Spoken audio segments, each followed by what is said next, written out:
ಎಲ್ಲ ಸ್ನೇಹಿತರೆ, ಎಲ್ಲರಿಗೂ ನನ್ನ ನಮಸ್ಕಾರಗಳು. ಇವತ್ತಿನ ತರಗತಿಗೆ ಸ್ವಾಗತ. ಇವತ್ತಿನ ತರಗತಿಯಲ್ಲಿ ನಾವು ಪರಿಸರ ಬಗ್ಗೆ ತಿಳಿಯೋಣ. ಇದು ಭಾಗ 2 ಸ್ನೇಹಿತರೆ.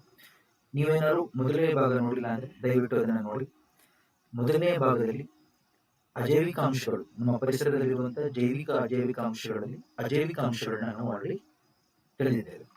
ಇವತ್ತಿನ ತರಗತಿಯಲ್ಲಿ ನಾವು ಮುಖ್ಯವಾಗಿ ಜೈವಿಕ ಅಂಶಗಳು ಅಂದ್ರೆ ನಾವು ಗಿಡಗಳು, ಮರಗಳು, ಪ್ರಾಣಿಗಳ ಬಗ್ಗೆ ತಿಳಿಯೋಣ. ಸೊ ತಮ್ಮೆಲ್ಲರಿಗೂ ತಿಳಿದಿರಂಗೆ ಇಕೋ ಸಿಸ್ಟಮ್, ಇಕೋ ಅಂದ್ರೆ ನಮ್ಮ ಪರಿಸರ, ನಮ್ಮ ಸುತ್ತಮುತ್ತಲಿನ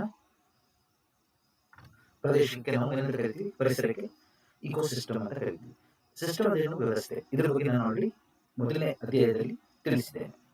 ಇವತ್ತಿನ ತರಗತಿಯಲ್ಲಿ ನಾವು ಮುಖ್ಯವಾಗಿ ಗಿಡಗಳು, ಮರಗಳು ಮತ್ತು ಭಾರತ ಮತ್ತು ಅಂತಾರಾಷ್ಟ್ರೀಯ ಮಟ್ಟದಲ್ಲಿ ಮುಖ್ಯವಾದಂತಹ ಅಂಶಗಳನ್ನು ಗಮನಿಸ್ತೀವಿ. ಜೊತೆಗೆ ಮುಂಬರುವಂತಹ ಪರೀಕ್ಷೆಗೆ ಮುಖ್ಯವಾದಂತಹ ಪದಗಳನ್ನು ತಿಳ್ಕೊಳ್ತೀವಿ.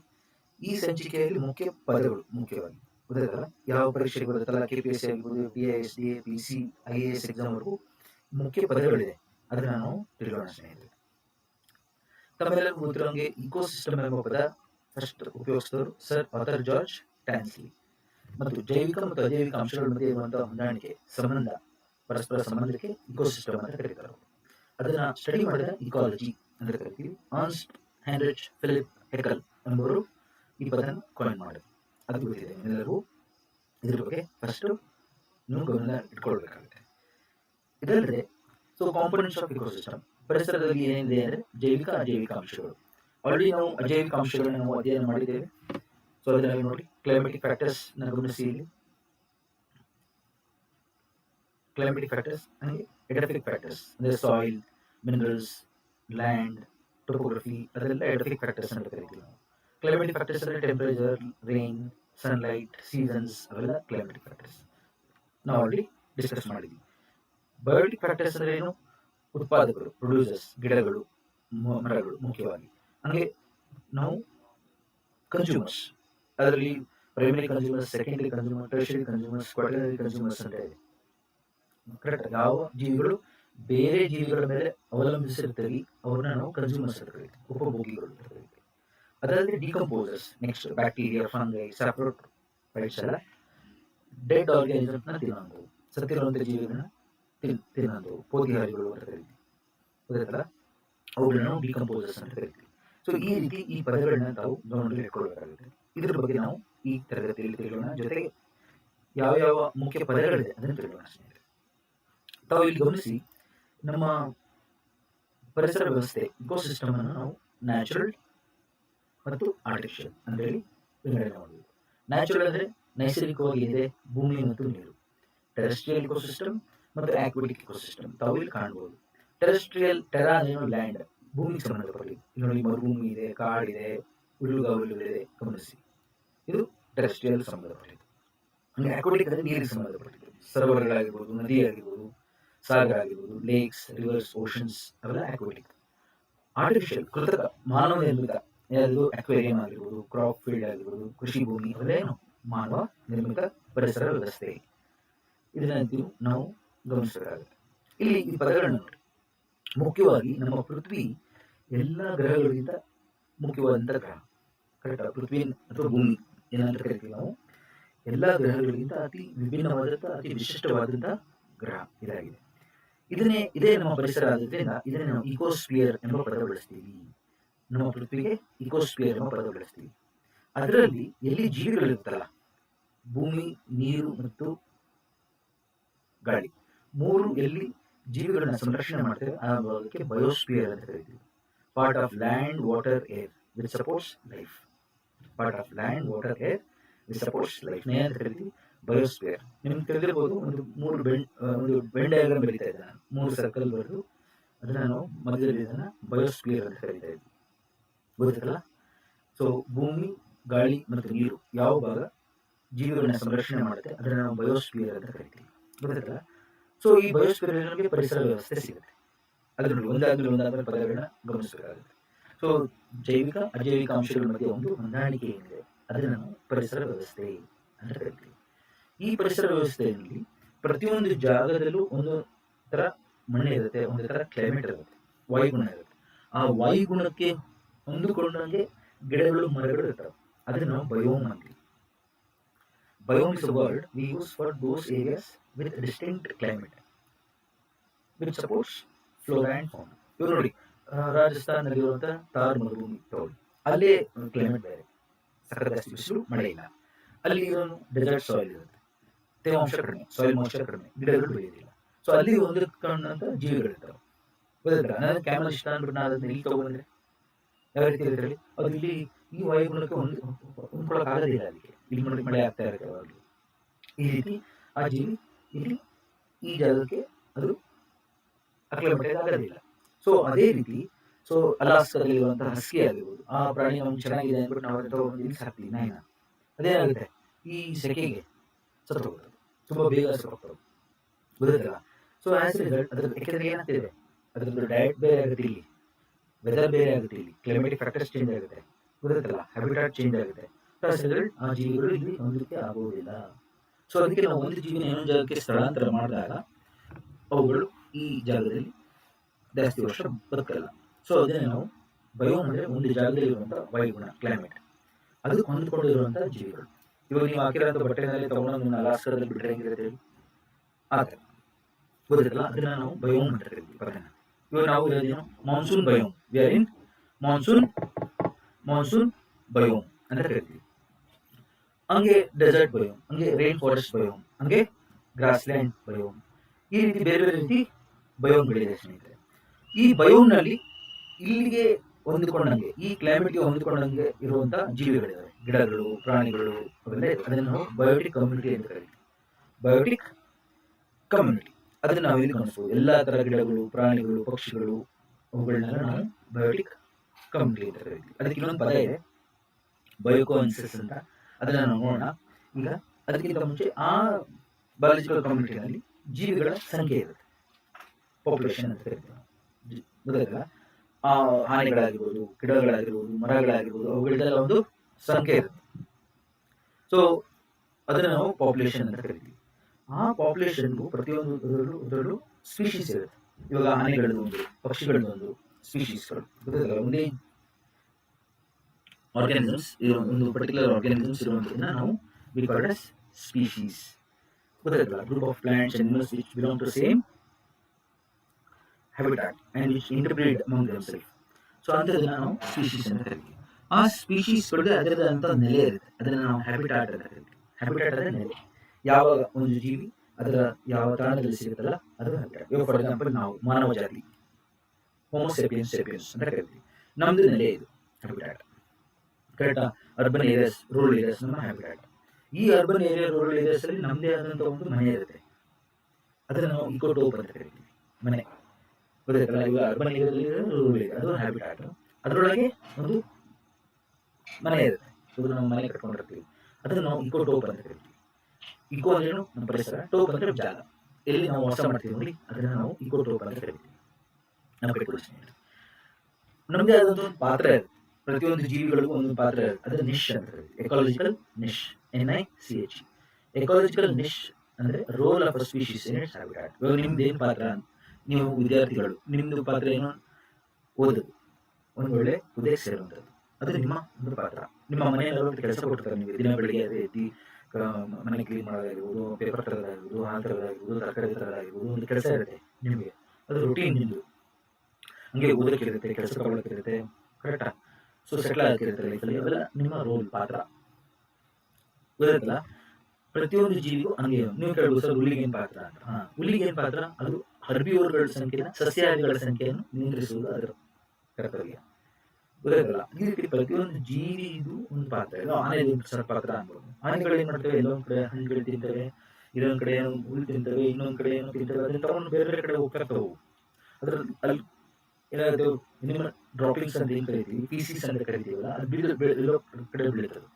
ಅಲ್ಲೇ ಅದು ಗೊಬ್ಬರವಾಗಿ ಅದರಲ್ಲಿರುವಂತಹ ಸೀಡ್ಸ್ ಎಲ್ಲ ಗಿಡಗಳಾಗಿ ಮತ್ತೆ ಬೆಳೆಯುತ್ತೆ, ಇನ್ನೊಂದ್ ಕಡೆ ಮರ ಆಗುತ್ತೆ. ಗೊತ್ತಾಯ್ತಾ? ಪ್ರಾಣಿಗಳು ಏನ್ ಮಾಡುತ್ತೆ? ಆನೆಗಳು ಎಸ್ಪೆಷಲಿ ಕಾಡನ್ನ ದೊಡ್ಡ ಮಾಡ್ತಾ ಹೋಗ್ತಾವು, ಯಾಕಂದ್ರೆ ಅಷ್ಟೋ ದೂರ ನಡೀತಾ ಇರ್ತಾವೆ, ಅಷ್ಟೊಂದನ್ನ ತಿಂತಾ ಇರ್ತಾವೆ, ಅಷ್ಟೊಂದ್ ಕಡೆ ಹೋಗ್ತಾ ಇರ್ತಾವೆ. ಅವುಗಳ ಡ್ರಾಪಿಂಗ್ಸ್ ಏನಿರುತ್ತೆ, ಆನೆ ಲದಿ ಅಂತ ಏನ್ ಕರಿತೀವಿ ನಾವು, ಅದರಲ್ಲಿ ಇರುವಂತಹ ಸೀಡ್ಸ್ ಇನ್ನೊಂದ್ ಕಡೆ ಜರ್ಮಿನೇಟ್ ಆಗಿ ಒಂದು ಮರ ಆಗುತ್ತೆ. ನೀವು ಕೇಳ್ಬೋದು, ಇವೆಲ್ಲ ಫಾರೆಸ್ಟರ್ಸ್, ಇವೆಲ್ಲ ಗೊತ್ತಾಯ್ತಲ್ಲ ಜೀವಿಗಳು. ಪ್ರತಿಯೊಂದು ಎನಿಮಲ್, ಅದು ಪ್ರಾಣಿಗಳಲ್ಲಿ ಒಂದು ಪಾತ್ರ ಇದೆ. ಇವಾಗ ಮರದ ಏನು ಪಾತ್ರ ಅನ್ಬೋದು ನೀವು. ಮರಗಳಿಗೇನು ಅವುಗಳಿಗಾಗಿರ್ಬೋದು ಇನ್ನು ಫೋಟೋಸಿಂಥಸಿಸ್ ಮಾಡೋದಾಗಿರ್ಬೋದು, ಕಾರ್ಬನ್ ಡೈಆಕ್ಸೈಡ್ನ ಆಕ್ಸಿಜನ್ ಕನ್ವರ್ಟ್ ಮಾಡೋದಾಗಿರ್ಬೋದು, ಪ್ರಾಣಿಗಳ ನೆಲೆ ಆಗೋದಾಗಿರ್ಬೋದು, ಹಣ್ಣು ಹಂಪಲುಗಳನ್ನ ಕೊಡೋದಾಗಿರ್ಬೋದು ನಮಗೆ, ಅವೆಲ್ಲ ಗಿಡದ ಒಂದು ಪಾತ್ರ. ಸೊ ಈ ರೀತಿ ಪರಿಸರದಲ್ಲಿ ಪ್ರತಿಯೊಂದು ಜೀವಿಗೂ ಅದರದೇ ಆದ ಪಾತ್ರ ಇರುತ್ತೆ. ಅದನ್ನು ನಾವು ಎಕಾಲಜಿಕಲ್ ನಿಶ್ ಅಂತ ಕರಿತೀವಿ. ಎಕಾಲಜಿಕಲ್ ನಿಶ್. ಇಕೋಟೋಪ್ ಪದ ನೆನಪಿಟ್ಕೊಳ್ಳಿ. ಇಕೋಟೋಪ್ ಅಂದ್ರೆ ನಮ್ಮ ಪರಿಸರ ವ್ಯವಸ್ಥೆಯಲ್ಲಿ ನಮ್ಮ ಜೀವಿಗಳ ಒಂದು ಸ್ಥಾನ ಏನಿದೆ ಅದು. ಇಕೋ ಅಂದ್ರೆ ಪರಿಸರ, ಟೋಪ್ ಅಂದ್ರೆ ಪ್ಲೇಸ್, ಸ್ಪೇಸ್, ಜಾಗ. ಇದನ್ನ ಹೇಳಿದ ಹ್ಯಾಬಿಟಾಟ್ ಅನ್ನೋದು ನಮ್ಮ ನೆಲೆ. ಹ್ಯಾಬಿಟಾಟ್ ಗೊತ್ತಾಯ್ತಲ್ಲ, ನೆಲೆ. ಅದರಲ್ಲೂ ಒಂದು ಜಾಗ ಇರುತ್ತೆ. ನಾವು ಯಾವಾಗಲೂ ಆ ಜೀವಿನ ನೋಡ್ಬೋದು. ಫಾರ್ ಎಕ್ಸಾಂಪಲ್, ನಿಮ್ಮ ಮನೆಯೇ ಒಂದು ನೆಲೆ. ಅಲ್ಲಿ ಬಂದರೆ ನಿಮಗೆ ಒಂದು ರೂಮ್ ಇರುತ್ತೆ, ಯಾವಾಗಲೂ ನೀವು ಇರ್ತೀರ. ಸೊ ನಿಮ್ಮ ಮನೆಗೆ ಬಂದರೆ ನಿಮ್ಮ ಪೇರೆಂಟ್ಸ್ ಕಳಿಸ್ತಾರೆ, ನೋಡಿ ಅವ್ರ ರೂಮಲ್ಲಿ ಇದೆ ಹೋಗಿ ಅಂತ. ಆ ಥರ ದಟ್ ಇಸ್ ಒನ್ ಪ್ಲೇಸ್, ಇಕೋಟೋಪ್. ಗೊತ್ತಿಲ್ಲ. ಈ ಪದ 1948 ಸ್ಮಿಥಸನ್ ಅಂತೇಳಿ ಒಬ್ಬ ವಿಜ್ಞಾನಿ, ಜರ್ಮನ್ ವಿಜ್ಞಾನಿ ಇದನ್ನ ಕೊಟ್ಟರು. ಓಕೆ, ಸ್ಮಿಥಸನ್ ಅಂತೇಳಿ ಅವರ ಹೆಸರು. So ecotopes are smallest ecological units where particular species can be found. Okay, ಒಂದು ಜಾಗದಲ್ಲಿ ಒಂದು ಜೀವಿಯ ಸ್ಥಳ ಇಕೋಟೋಪ್ ಅಂದ್ರೆ. ಸೊ ಅಲ್ಲಿ ನಾವೇನಾಗುತ್ತೆ, ಗಿಡಗಳು, ಪ್ರಾಣಿಗಳು, ಮರಗಳು ಆ ಜಾಗದಲ್ಲಿ ನೋಡ್ಬೋದು ನಾವು. ಸೊ ಜಾಗ, ಲ್ಯಾಂಡ್ ತಗೊಂಡ್ರೆ ಫಿಜಿಯೋಟೋಪ್. ಓಕೆ, ರಾಕ್ ಸಾಯಿಲ್ ತಗೊಂಡ್ರೆ ಜಿಯೋಟೋಪ್. ಅಲ್ಲಿರುವಂಥ ಜೀವಿಗಳನ್ನ ತಗೊಂಡ್ರೆ ಬಯೋಟೋಪ್. ಇವಾಗ ಒಂದೊಂದು ಜಾಗದಲ್ಲಿ ಒಂದೇ ತರ ಕಲ್ಲು ಇರುತ್ತೆ, ಚಿತ್ರದುರ್ಗ ಕಲ್ಲು, ಅದೆಲ್ಲ ಏನು ಜಿಯೋಟೋಪ್. ಅದು ಗೊತ್ತಾಯ್ತಲ್ಲ. ಅಲ್ಲಿ ವಾಸ ಮಾಡುವಂಥ ಗಿಡಗಳು, ಪ್ರಾಣಿಗಳು ಬಯೋಟೋಪ್. ಆ ಸುತ್ತಮುತ್ತ ಎಲ್ಲ ಸೇರಿದ್ರೆ ಅದೊಂದು ಫಿಜಿಯೋಟೋಪ್, ಲ್ಯಾಂಡ್ ಫಾರ್ಮ್. ಗೊತ್ತಾಯ್ತಲ್ಲ. ಚಿತ್ರದುರ್ಗ ನೋಡ್ಬೋದು ನೀವು, ಬರೀ ಕಲ್ಬಂಡೆಗಳು. ಪ್ರತಿಯೊಂದು ಜಾಗ ವಿಭಿನ್ನವಾಗಿರುತ್ತೆ. ಇಕೋಟೋಪ್ ಅಂದ್ರೆ ಗೊತ್ತಾಯ್ತು. ಸೊ ನೋಡಿ, ಬಯೋ ಜಿಯೋ ಕೋಇನ್ಸಿಡೆನ್ಸ್ ಅಂತ ಒಂದು ಪದ ಇದೆ. ಬಯೋ ಅಂದ್ರೆ ಜೀವಿ, ಲೈಫ್. ಜಿಯೋ ಅಂದ್ರೆ ಭೂಮಿ, ಕೋಇನ್ಸಿಡೆನ್ಸ್ ಅಂದ್ರೆ ಕಮ್ಯುನಿಟಿ. ಬಯೋಟಿಕ್ ಕಮ್ಯುನಿಟಿ ಅಂತ ಕರಿತೀವಿ ನಾವು, ಬಯೋಟಿಕ್ ಕಮ್ಯುನಿಟಿ. ಸೊ ಒಂದು ಪರಿಸರ ವ್ಯವಸ್ಥೆಯಲ್ಲಿ ಇರುವಂತ ಜೀವಿಗಳು, ಗಿಡಗಳು, ಪ್ರಾಣಿಗಳು. ಓಕೆ, ಬಯೋ ಜಿಯೋ ಕೋಇನ್ಸಿಡೆನ್ಸ್ ಅಲ್ಲಿ ಬಯೋ ಕೋಇನ್ಸಿಡೆನ್ಸ್ ಮತ್ತು ಬಯೋಟೋಪ್ ಅಂತ ಎರಡು ಪದ ಇದೆ. ಬಯೋ ಕೋಇನ್ಸಿಡೆನ್ಸ್ ಅಲ್ಲಿ ಫೈಟೋ ಕೋಇನ್ಸಿಡೆನ್ಸ್ ಅಂದ್ರೆ ಬರೀ ಗಿಡಗಳು, ಆ ಜಾಗದಲ್ಲಿ ಆ ಪರಿಸರದಲ್ಲಿ ಬರೀ ಗಿಡಗಳು. ಝೂ ಕೋಇನ್ಸಿಡೆನ್ಸ್ ಅಂದ್ರೆ ಬರೀ ಪ್ರಾಣಿಗಳು. ಮೈಕ್ರೋ ಬಯೋ ಕೋಇನ್ಸಿಡೆನ್ಸ್ ಅಂದ್ರೆ ಬರೀ ಮೈಕ್ರೋ ಆರ್ಗಾನಿಸಮ್ಸ್ ಆಗಿರೋಂಥ soil bacteria, soil micro organisms. ಗೊತ್ತಾಯ್ತಲ್ಲ. ಬಯೋಟೋಪ್ ಅಲ್ಲಿ ಹೇಳ್ತಾರ, ಎಡಫೋಟೋಪ್ ಅಂದ್ರೆ ಸಾಯಿಲ್, ಮಣ್ಣು, ಕಲ್ಲು, ಖನಿಜಗಳು, ಆ ಪದ ಎಡಫೋಟೋಪ್ ಅಂದ್ರೆ. ಕ್ಲೈಮೇಟೋಪ್ ಅಂದ್ರೆ ಆ ಜಾಗದಲ್ಲಿರುವಂಥ ಟೆಂಪರೇಚರ್ ಮತ್ತು ರೈನ್ಫಾಲ್, ವಾಯುಗುಣ. ಗೊತ್ತಾಯ್ತಲ್ಲ. ಈ ರೀತಿ ಬಯೋ ಜಿಯೋ ಕೋಇನ್ಸಿಡೆನ್ಸ್ ಅಂತ ಒಂದು ಪದ ಇದೆ. ಬಯೋ ಕೋಇನ್ಸಿಡೆನ್ಸ್ ಈ ಪದ ನೆನಪಿಟ್ಕೊಳ್ಳಿ. ಸೊ ಒಂದು ಪರಿಸರ ವ್ಯವಸ್ಥೆಯಲ್ಲಿ ಇರುವಂತ ಜೀವ ವ್ಯವಸ್ಥೆ bio coincidence. Biotic community, main ಆಗಿ ಬಯೋಟಿಕ್ ಕಮ್ಯುನಿಟಿ ಏನಿದೆ ಅದನ್ನ ಬಯೋ ಕೋಇನ್ಸಿಡೆನ್ಸ್ ಅಂತ ಕರಿತೀವಿ. ಸೊ ಬಯೋ ಕೋಇನ್ಸಿಡೆನ್ಸ್ ಅಂತ ನೆನಪಿಟ್ಕೊಳ್ಬೇಕಾಗಿರೋದು particular environment, flora and fauna living and interacting with each other. ಇವಾಗ ಫಾರ್ ಎಕ್ಸಾಂಪಲ್, ಎಷ್ಟೋ ಥರ ಪ್ರಾಣಿಗಳು ಇರ್ತವೆ. ಆ ಪ್ರಾಣಿಗಳೆಲ್ಲ ಒಂದಕ್ಕೊಂದು ಹೊಂದಾಣಿಕೆ ಇದೆ, ಒಂದಕ್ಕೊಂದು ಸಂಪರ್ಕ ಇದೆ, ಒಂದಕ್ಕೊಂದು ಇಂಟ್ರಾಕ್ಷನ್ ಇದೆ. ಅದನ್ನ ನಾವು ಬಯೋ ಕೋಇನ್ಸಿಡೆನ್ಸ್ ಅಂತ ಕರಿತೀವಿ, ಅಥವಾ ಬಯೋ ಕೊಯಿನೋಸಿಸ್ ಅಂತ ಕರೀತಾರೆ ಪದನ. ಬಯೋ ಕೊಯಿನೋಸಿಸ್ ಅಂದ್ರೆ the interaction between organisms in the environment. For example, ಒಂದು ಅಕ್ವೇರಿಯಂ ಇದೆ, ಆ ಅಕ್ವೇರಿಯಂ ಅಲ್ಲಿ ಇರುವಂತಹ ಫಿಶ್ಗಳು ಫಾರ್ ಎಕ್ಸಾಂಪಲ್, ಅದೊಂದು ಬಯೋ ಕೋಇನ್ಸಿಡೆನ್ಸ್. ಪಾಂಡ್ ಇದೆ, ಅಲ್ಲಿ ಗಿಡಗಳು, ಪ್ರಾಣಿಗಳು ಹೊಂದಾಣಿಕೆ ಇದೆ, ಬಯೋ ಕೋಇನ್ಸಿಡೆನ್ಸ್. ಅದೇ ಎನ್ವೈರನ್ಮೆಂಟ್ ಅಲ್ಲಿ ಇರ್ತಾವೆ ಯಾವಾಗಲೂ, ದಿನಾಗ್ಲೂ, ಅದು bio coincidence. They have to coexist. ಗೊತ್ತಾಯ್ತಲ್ಲ. ಬಯೋ ಕೋಇನ್ಸಿಡೆನ್ಸ್ ನಲ್ಲಿ ನೋಡಿ, ಗಮನಿಸಿ, ಇಲ್ಲಂತೆ ಎಷ್ಟೊಂದರ ಜೀವಿಗಳಿದೆ ಭೂಮಿ ಮೇಲೆ ಮತ್ತು ನೀರು. ನೋಡಿ, ಇಲ್ಲೆಲ್ಲ ಗಿಡಗಳೆಲ್ಲ ಇದೆ, ಪ್ರಾಣಿಗಳಿದೆ, ಹಂಗೆ ನೀರೊಳಗಿರೋ ಜೀವಿಗಳೆಲ್ಲ ಇದೆ. ನೋಡಿ, ಇದು bio coincidence. In a particular environment, flora and fauna living and interacting with each other is bio coincidence. ಅದೇ ಅವೆಲ್ಲ ಸತ್ತಾಗ ಅಲ್ಲೇ ಕೆಳಗಡೆ ಹೋಗುತ್ತೆ, ಮಣ್ಣೊಳಗೆ ಅಥವಾ ನೀರೊಳಗೆ ಹೋಗುತ್ತೆ. ಏನಾಗುತ್ತೆ? ಫಾಸಿಲ್ಸ್, ಪಳೆಯುಳಿಕೆಗಳಾಗುತ್ತೆ. ಆ ಫಾಸಿಲ್ಸ್ ಒಂದೇ ಎನ್ವೈರನ್ಮೆಂಟ್ ಇರುವಂತಹ ಜೀವಿಗಳ ಪಳೆಯುಳಿಕೆಗಳು ಏನ್ ಸಿಗುತ್ತಲ್ಲ, ಎಷ್ಟು ವರ್ಷ ಆದ್ಮೇಲೆ ನಮ್ಗೆ ಸಿಗುತ್ತೆ. ಸೊ ನಮ್ಗೆ ಇವಾಗ ಸಿಗ್ತಾ ಇರೋ ಫಾಸಿಲ್ಸ್ ಗಳೆಲ್ಲ ಎಷ್ಟು ವರ್ಷದ್ದು? ತುಂಬಾ ವರ್ಷದಿಂದ, ಮಿಲಿಯನ್ಸ್ ಆಫ್ ಇಯರ್ಸ್ ಓಲ್ಡ್. ಅದನ್ನ ಥ್ಯಾನಟೋಕೊಯಿನೋಸಿಸ್ ಅಂತ ಕರಿತೀವಿ. ಥ್ಯಾನಟೋಕೊಯಿನೋಸಿಸ್ ಈ ಪದ ನೆನಪಿಟ್ಕೊಳ್ಳಿ, ಕೇಳ್ತಾರೆ. ಬಯೋಕೊಯಿನೋಸಿಸ್ ಅಂದ್ರೆ ಏನು? ಒಂದು ಎನ್ವೈರನ್ಮೆಂಟ್ ಅಲ್ಲಿರುವಂತಹ ಜೀವಿಗಳು ಮತ್ತು ಅವುಗಳ ಮಧ್ಯೆ ಇರುವಂತಹ ಸಂಪರ್ಕ, ಇಂಟ್ರಾಕ್ಷನ್. ಅದೇ ಅವುಗಳು ಸತ್ತಾಗ ಅದರಲ್ಲಿ ಏನು ಫಾಸಿಲ್ಸ್ ಆಗಿ ಮುಂದಕ್ಕಾಗುತ್ತೆ, ಅವುಗಳನ್ನ ನಾವು ಥ್ಯಾನಟೋಕೊಯಿನೋಸಿಸ್ ಅಂತ ಕರಿತೀವಿ. ಈ ಪದ ನೆನಪಿಟ್ಕೊಳ್ಳಿ. ಅದ್ರ ಬಗ್ಗೆ ಏನಿದೆ, ಬಯೋಕೊನೋಸಿಸ್ ನ ಫಸ್ಟ್ ಕೊಟ್ಟಿದ್ದು 1877 ಕಾರ್ಲ್ ಮೂಬಿಯಸ್ ಎಂಬ ವಿಜ್ಞಾನಿ. ಆಯ್ತಾ? ಸೊ ಯಾವ ರೀತಿ ಇಂಟ್ರಾಕ್ಷನ್ ಮಾಡಿ ಜೀವಿಗಳು ಯಾವ ರೀತಿ ಒಂದಕ್ಕೊಂದು ಹೊಂದಾಣಿಕೆ ಇರುತ್ತೆ, ಒಟ್ಟಿಗೆ ಏನು ಒಂದೇ ಜಾಗದಲ್ಲಿ ಜೀವಿಸ್ತಾ ಇರ್ತವೆ, ಅವುಗಳ ಮಧ್ಯೆ ಇರುವಂತಹ ಸಂಪರ್ಕಕ್ಕೆ ನಾವು ಬಯೋಕೊನೋಸಿಸ್ ಅಂತ ಕರಿತೀವಿ. ಈ ಪದಗಳನ್ನ ಕೇಳ್ತಾರೆ ಎಕ್ಸಾಮ್ ಅಲ್ಲಿ. ಇಕೋಟೋಪ್ ಗೊತ್ತಾಯ್ತು, ಥೆನಟೋಕೊನೋಸಿಸ್ ಗೊತ್ತಾಯ್ತು. ಇಕೋಟೋಪ್ ನಲ್ಲಿ ಯಾವ ತರ ಇದೆ ಅಂತ ಹೇಳಿದೀನಿ, ಒಂದು ಪರಿಸರ ವ್ಯವಸ್ಥೆ, smallest unit where particular species can be found, ಅದು ಗೊತ್ತಾಯ್ತು. ನಿಶ್ ಅಂದ್ರೆ ಗೊತ್ತಾಗಿದೆ, ರೋಲ್ ಪಾತ್ರ. ನೆಕ್ಸ್ಟ್ ಇಕೋಟೋನ್ ನೋಡಿ, ನಮ್ಮ ಒಂದು ಇಕೋಸಿಸ್ಟಮ್ ಇಂದ ಇನ್ನೊಂದು ಇಕೋಸಿಸ್ಟಮ್ ಹೋಗ್ತಾ ಇರ್ತೀವಿ ಅನ್ಕೊಳ್ಳಿ, ಲ್ಯಾಂಡ್ ಇಂದ ನೀರು, ಅವೆರಡು ಮಧ್ಯೆ ನೋಡಿ ಏನ್ ಇಂಟ್ರಾಕ್ಷನ್ ಇರುತ್ತೆ ನೋಡಿ, ಲ್ಯಾಂಡ್ ನೀರು ಎರಡು ಭೇಟಿ ಆಗುತ್ತೆ ನೋಡಿ. ಇಲ್ಲಿ ನೋಡಿ ಮರಗಳು, ಇದೆಲ್ಲ ಲ್ಯಾಂಡ್. ಟೆರೆಸ್ಟ್ರಿಯಲ್ ಇಕೋಸಿಸ್ಟಮ್ ಇದು ಆಕ್ವಾಟಿಕ್, ನೀರು. ಇವೆರಡು ಮಧ್ಯೆ ಏನಿರುತ್ತೆ ನೋಡಿ, ಇದು ಲ್ಯಾಂಡ್ ಮತ್ತೆ ನೀರು ಮಧ್ಯೆ ಇರುತ್ತೆ ನೋಡಿ, ಈ ಜಾಗ. ಇದನ್ನು ನಾವು ಇಕೋಟೋನ್ ಅಂತ ಕರಿತೀವಿ. ಇಕೋಟೋನ್, ಟೋನ್ ಅಂದ್ರೆ ಟೆನ್ಷನ್, ಟ್ರಾನ್ಸಿಷನ್ ಝೋನ್ ಅಂತ. ಒಂದು ಪರಿಸರ ವ್ಯವಸ್ಥೆಯಿಂದ ಇನ್ನೊಂದು ಪರಿಸರ ವ್ಯವಸ್ಥೆ ಮಧ್ಯದಲ್ಲಿ ಟ್ರಾನ್ಸಿಷನ್ ಇರುತ್ತಲ್ಲ, ಆ ಜಾಗಕ್ಕೆ is zone of tension, zone of competition ಇರುತ್ತೆ. ಸ್ಪೀಶೀಸ್ಗಳು ರಿಸೋರ್ಸಸ್ಗೆ ಕಂಪೀಟ್ ಮಾಡ್ತಾ ಇರುತ್ತೆ ಆ ಜಾಗದಲ್ಲಿ, ಅದನ್ನು ನಾವು ಇಕೋಟೋನ್ ಅಂತ ಕರಿತೀವಿ. ಇವಾಗ ಫಾರ್ ಎಕ್ಸಾಂಪಲ್ ನಿಮ್ಮ ರೂಮ್ ಇದೆ, ಅಥವಾ ನಿಮ್ಮ ಒಂದು ರೂಮಲ್ಲಿ ನೀವಿದ್ರೆ ಮತ್ತೆ ನಿಮ್ಮ ರೂಮ್ಮೇಟ್ ಇದೆ, ಒಂದಿಷ್ಟು ಕಾಮನ್ ರಿಸೋರ್ಸಸ್ಗೆ ನಿಮ್ಮಲ್ಲಿ ಒಂದು ಚಿಕ್ಕದಾಗಿ ಕಾಂಪಿಟೇಷನ್ ಇರುತ್ತೆ. ಲೈಕ್ ಬಾತ್ರೂಮ್ ಹೋಗೋದು, ವಾಶ್ರೂಮ್ ಆಗಿರ್ಬೋದು, ಟಿವಿ ಆಗಿರ್ಬೋದು, ಆ ಥರ. ಅಥವಾ ನೀವು ಒಂದು ಸಿಬ್ಲಿಂಗ್ಸ್, ಕರೆಕ್ಟಾ, ಅಣ್ಣ ತಮ್ಮ ಅಕ್ಕ ತಂಗಿ ಮಧ್ಯೆ ಕಾಂಪಿಟೇಷನ್ ಇರುತ್ತೆ, ಅದು zone of tension for common resources. Common resources ಏನಾಗಿರ್ಬೋದು, ಫುಡ್ ಆಗಿರ್ಬೋದು, ಟಿವಿ ಆಗಿರ್ಬೋದು, ಕರೆಕ್ಟ್ ಸೋಫಾದಲ್ಲಿ ಸ್ಪೇಸ್ ಆಗಿರ್ಬೋದು, ಅದೆಲ್ಲ ಅದಕ್ಕೂ ಇದು ಕಾಂಪಿಟೇಟ್. ರೂಮ್ ಆಗಿರ್ಬೋದು, ಅದನ್ನ ನಾವು ಝೋನ್ ಆಫ್ ಟೆನ್ಷನ್ ಅಂತ ಕರಿತೀವಿ. ನಮ್ಮ ಕಡೆ ಇಕೋ ಅಂದ್ರೆ ಏನು, ಪರಿಸರ. ಇಕೋ ಅಂದ್ರೆ ನಮ್ಮ ಪರಿಸರ, ಕರೆಕ್ಟಾ. ಮತ್ತೆ ಹೋಮ್, ಮನೆ, ಇಕೋ ನೆನಪಿಟ್ಕೊಳ್ಳಿ. ಇಕೋ ನೆನಪಿಟ್ಕೊಳ್ಳಿ. ಗ್ರೀಕ್ ಪದ ಐಕೋಸ್, ಇದೆಲ್ಲ ಹೇಳ್ಕೊಡ್ತೀನಿ ನಾನು ನೋಡಿ ಫಸ್ಟ್ ಕ್ಲಾಸಲ್ಲಿ. ಹಿಂದೆ ಬಂದೆ. ಟೋನ್ ಅಂದ್ರೆ ಟೆನ್ಷನ್ ಅಂತ, ಟ್ರಾನ್ಸಿಷನ್ ಅಂತ, ಝೋನ್ ಆಫ್ ಟೆನ್ಷನ್ ಅಂತ ಗೊತ್ತಾಯ್ತಲ್ಲ. ಇಕೋಟೋನ್ ನೆನಪಿಟ್ಕೊಳ್ಳಿ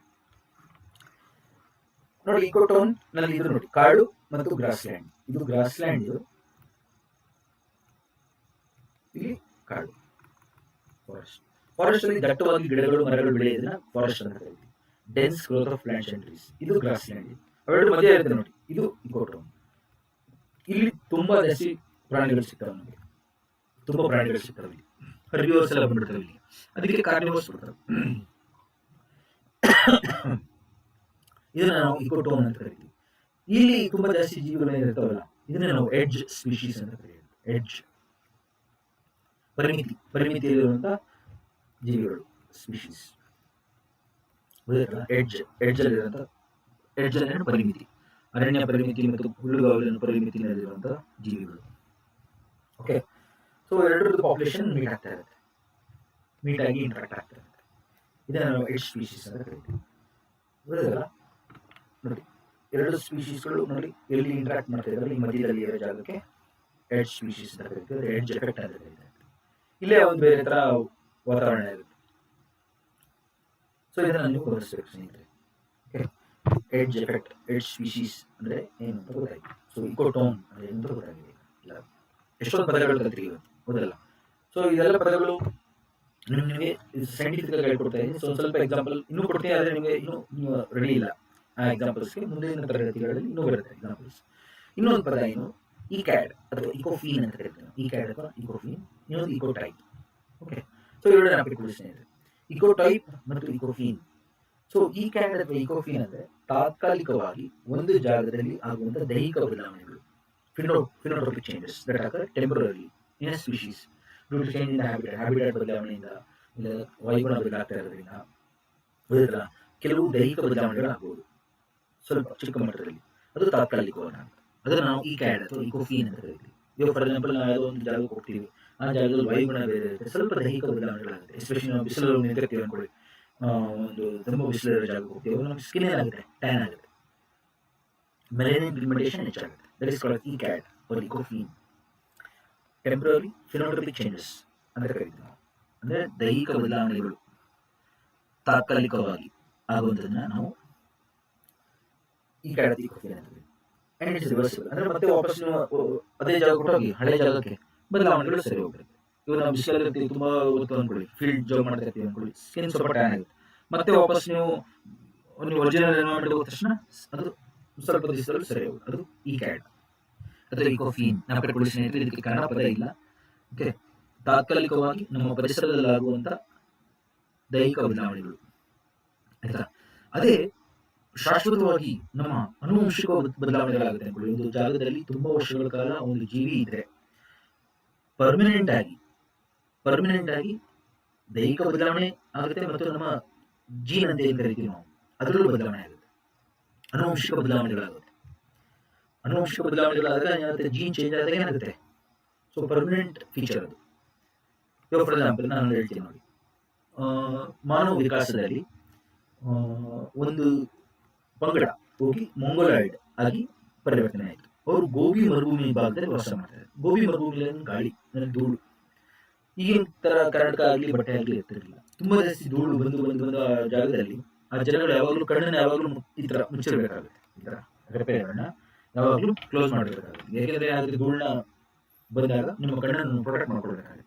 ಅವ್ರ ಕಣ್ಣನ್ನು ಮುಚ್ಚುತ್ತಾ ಇರ್ತಾರೆ. ಹಿಂಗೆ ಅವಾಗ ಈ ರೆಪ್ಪೆಗಳಲ್ಲಿ ಫೋಲ್ಡ್ ಬಂದಿರ್ತೀವಿ, ಫೋಲ್ಡ್ ಅದನ್ನು ಎಪಿಕ್ಯಾಂಟಿಕ್ ಫೋಲ್ಡ್ ಅಂತ ಕರೀತೀವಿ. ಕಣ್ಣಲ್ಲಿ ಎಪಿಕ್ಯಾಂಟಿಕ್ ಫೋಲ್ಡ್ ಬಂದ್ರೆ ಎಷ್ಟು ಓಪನ್ ಮಾಡ್ತಾರೆ, ಕಣ್ಣು ಕಾಣಬೇಕಲ್ಲ, ಇಷ್ಟು ಓಪನ್.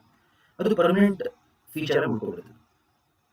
ಫಸ್ಟ್ ಅದು ಇಕೋಫೀನ್ ಆಗಿರುತ್ತೆ ತಾತ್ಕಾಲಿಕವಾಗಿ, ಅದು ಹೋಗ್ತಾ ಅದೇ ಪರಿಸರದಲ್ಲಿ ಏನಾಗುತ್ತೆ, ಜಿನೋಟೋಪಿಕ್ ಚೇಂಜ್ ಆಗೋಗುತ್ತೆ, ಅನುವಂಶಿಕವಾಗಿ ಅದಾಗುತ್ತೆ. ಅದಕ್ಕೆ ಈಗೆಲ್ಲ ಮೊಂಗೊಲಾಯ್ಡ್ಸ್ ಆ ಫೀಚರ್ ಇರುತ್ತೆ ಕಣ್ಣಲ್ಲಿ, ಗೊತ್ತಾಯ್ತಲ್ಲ.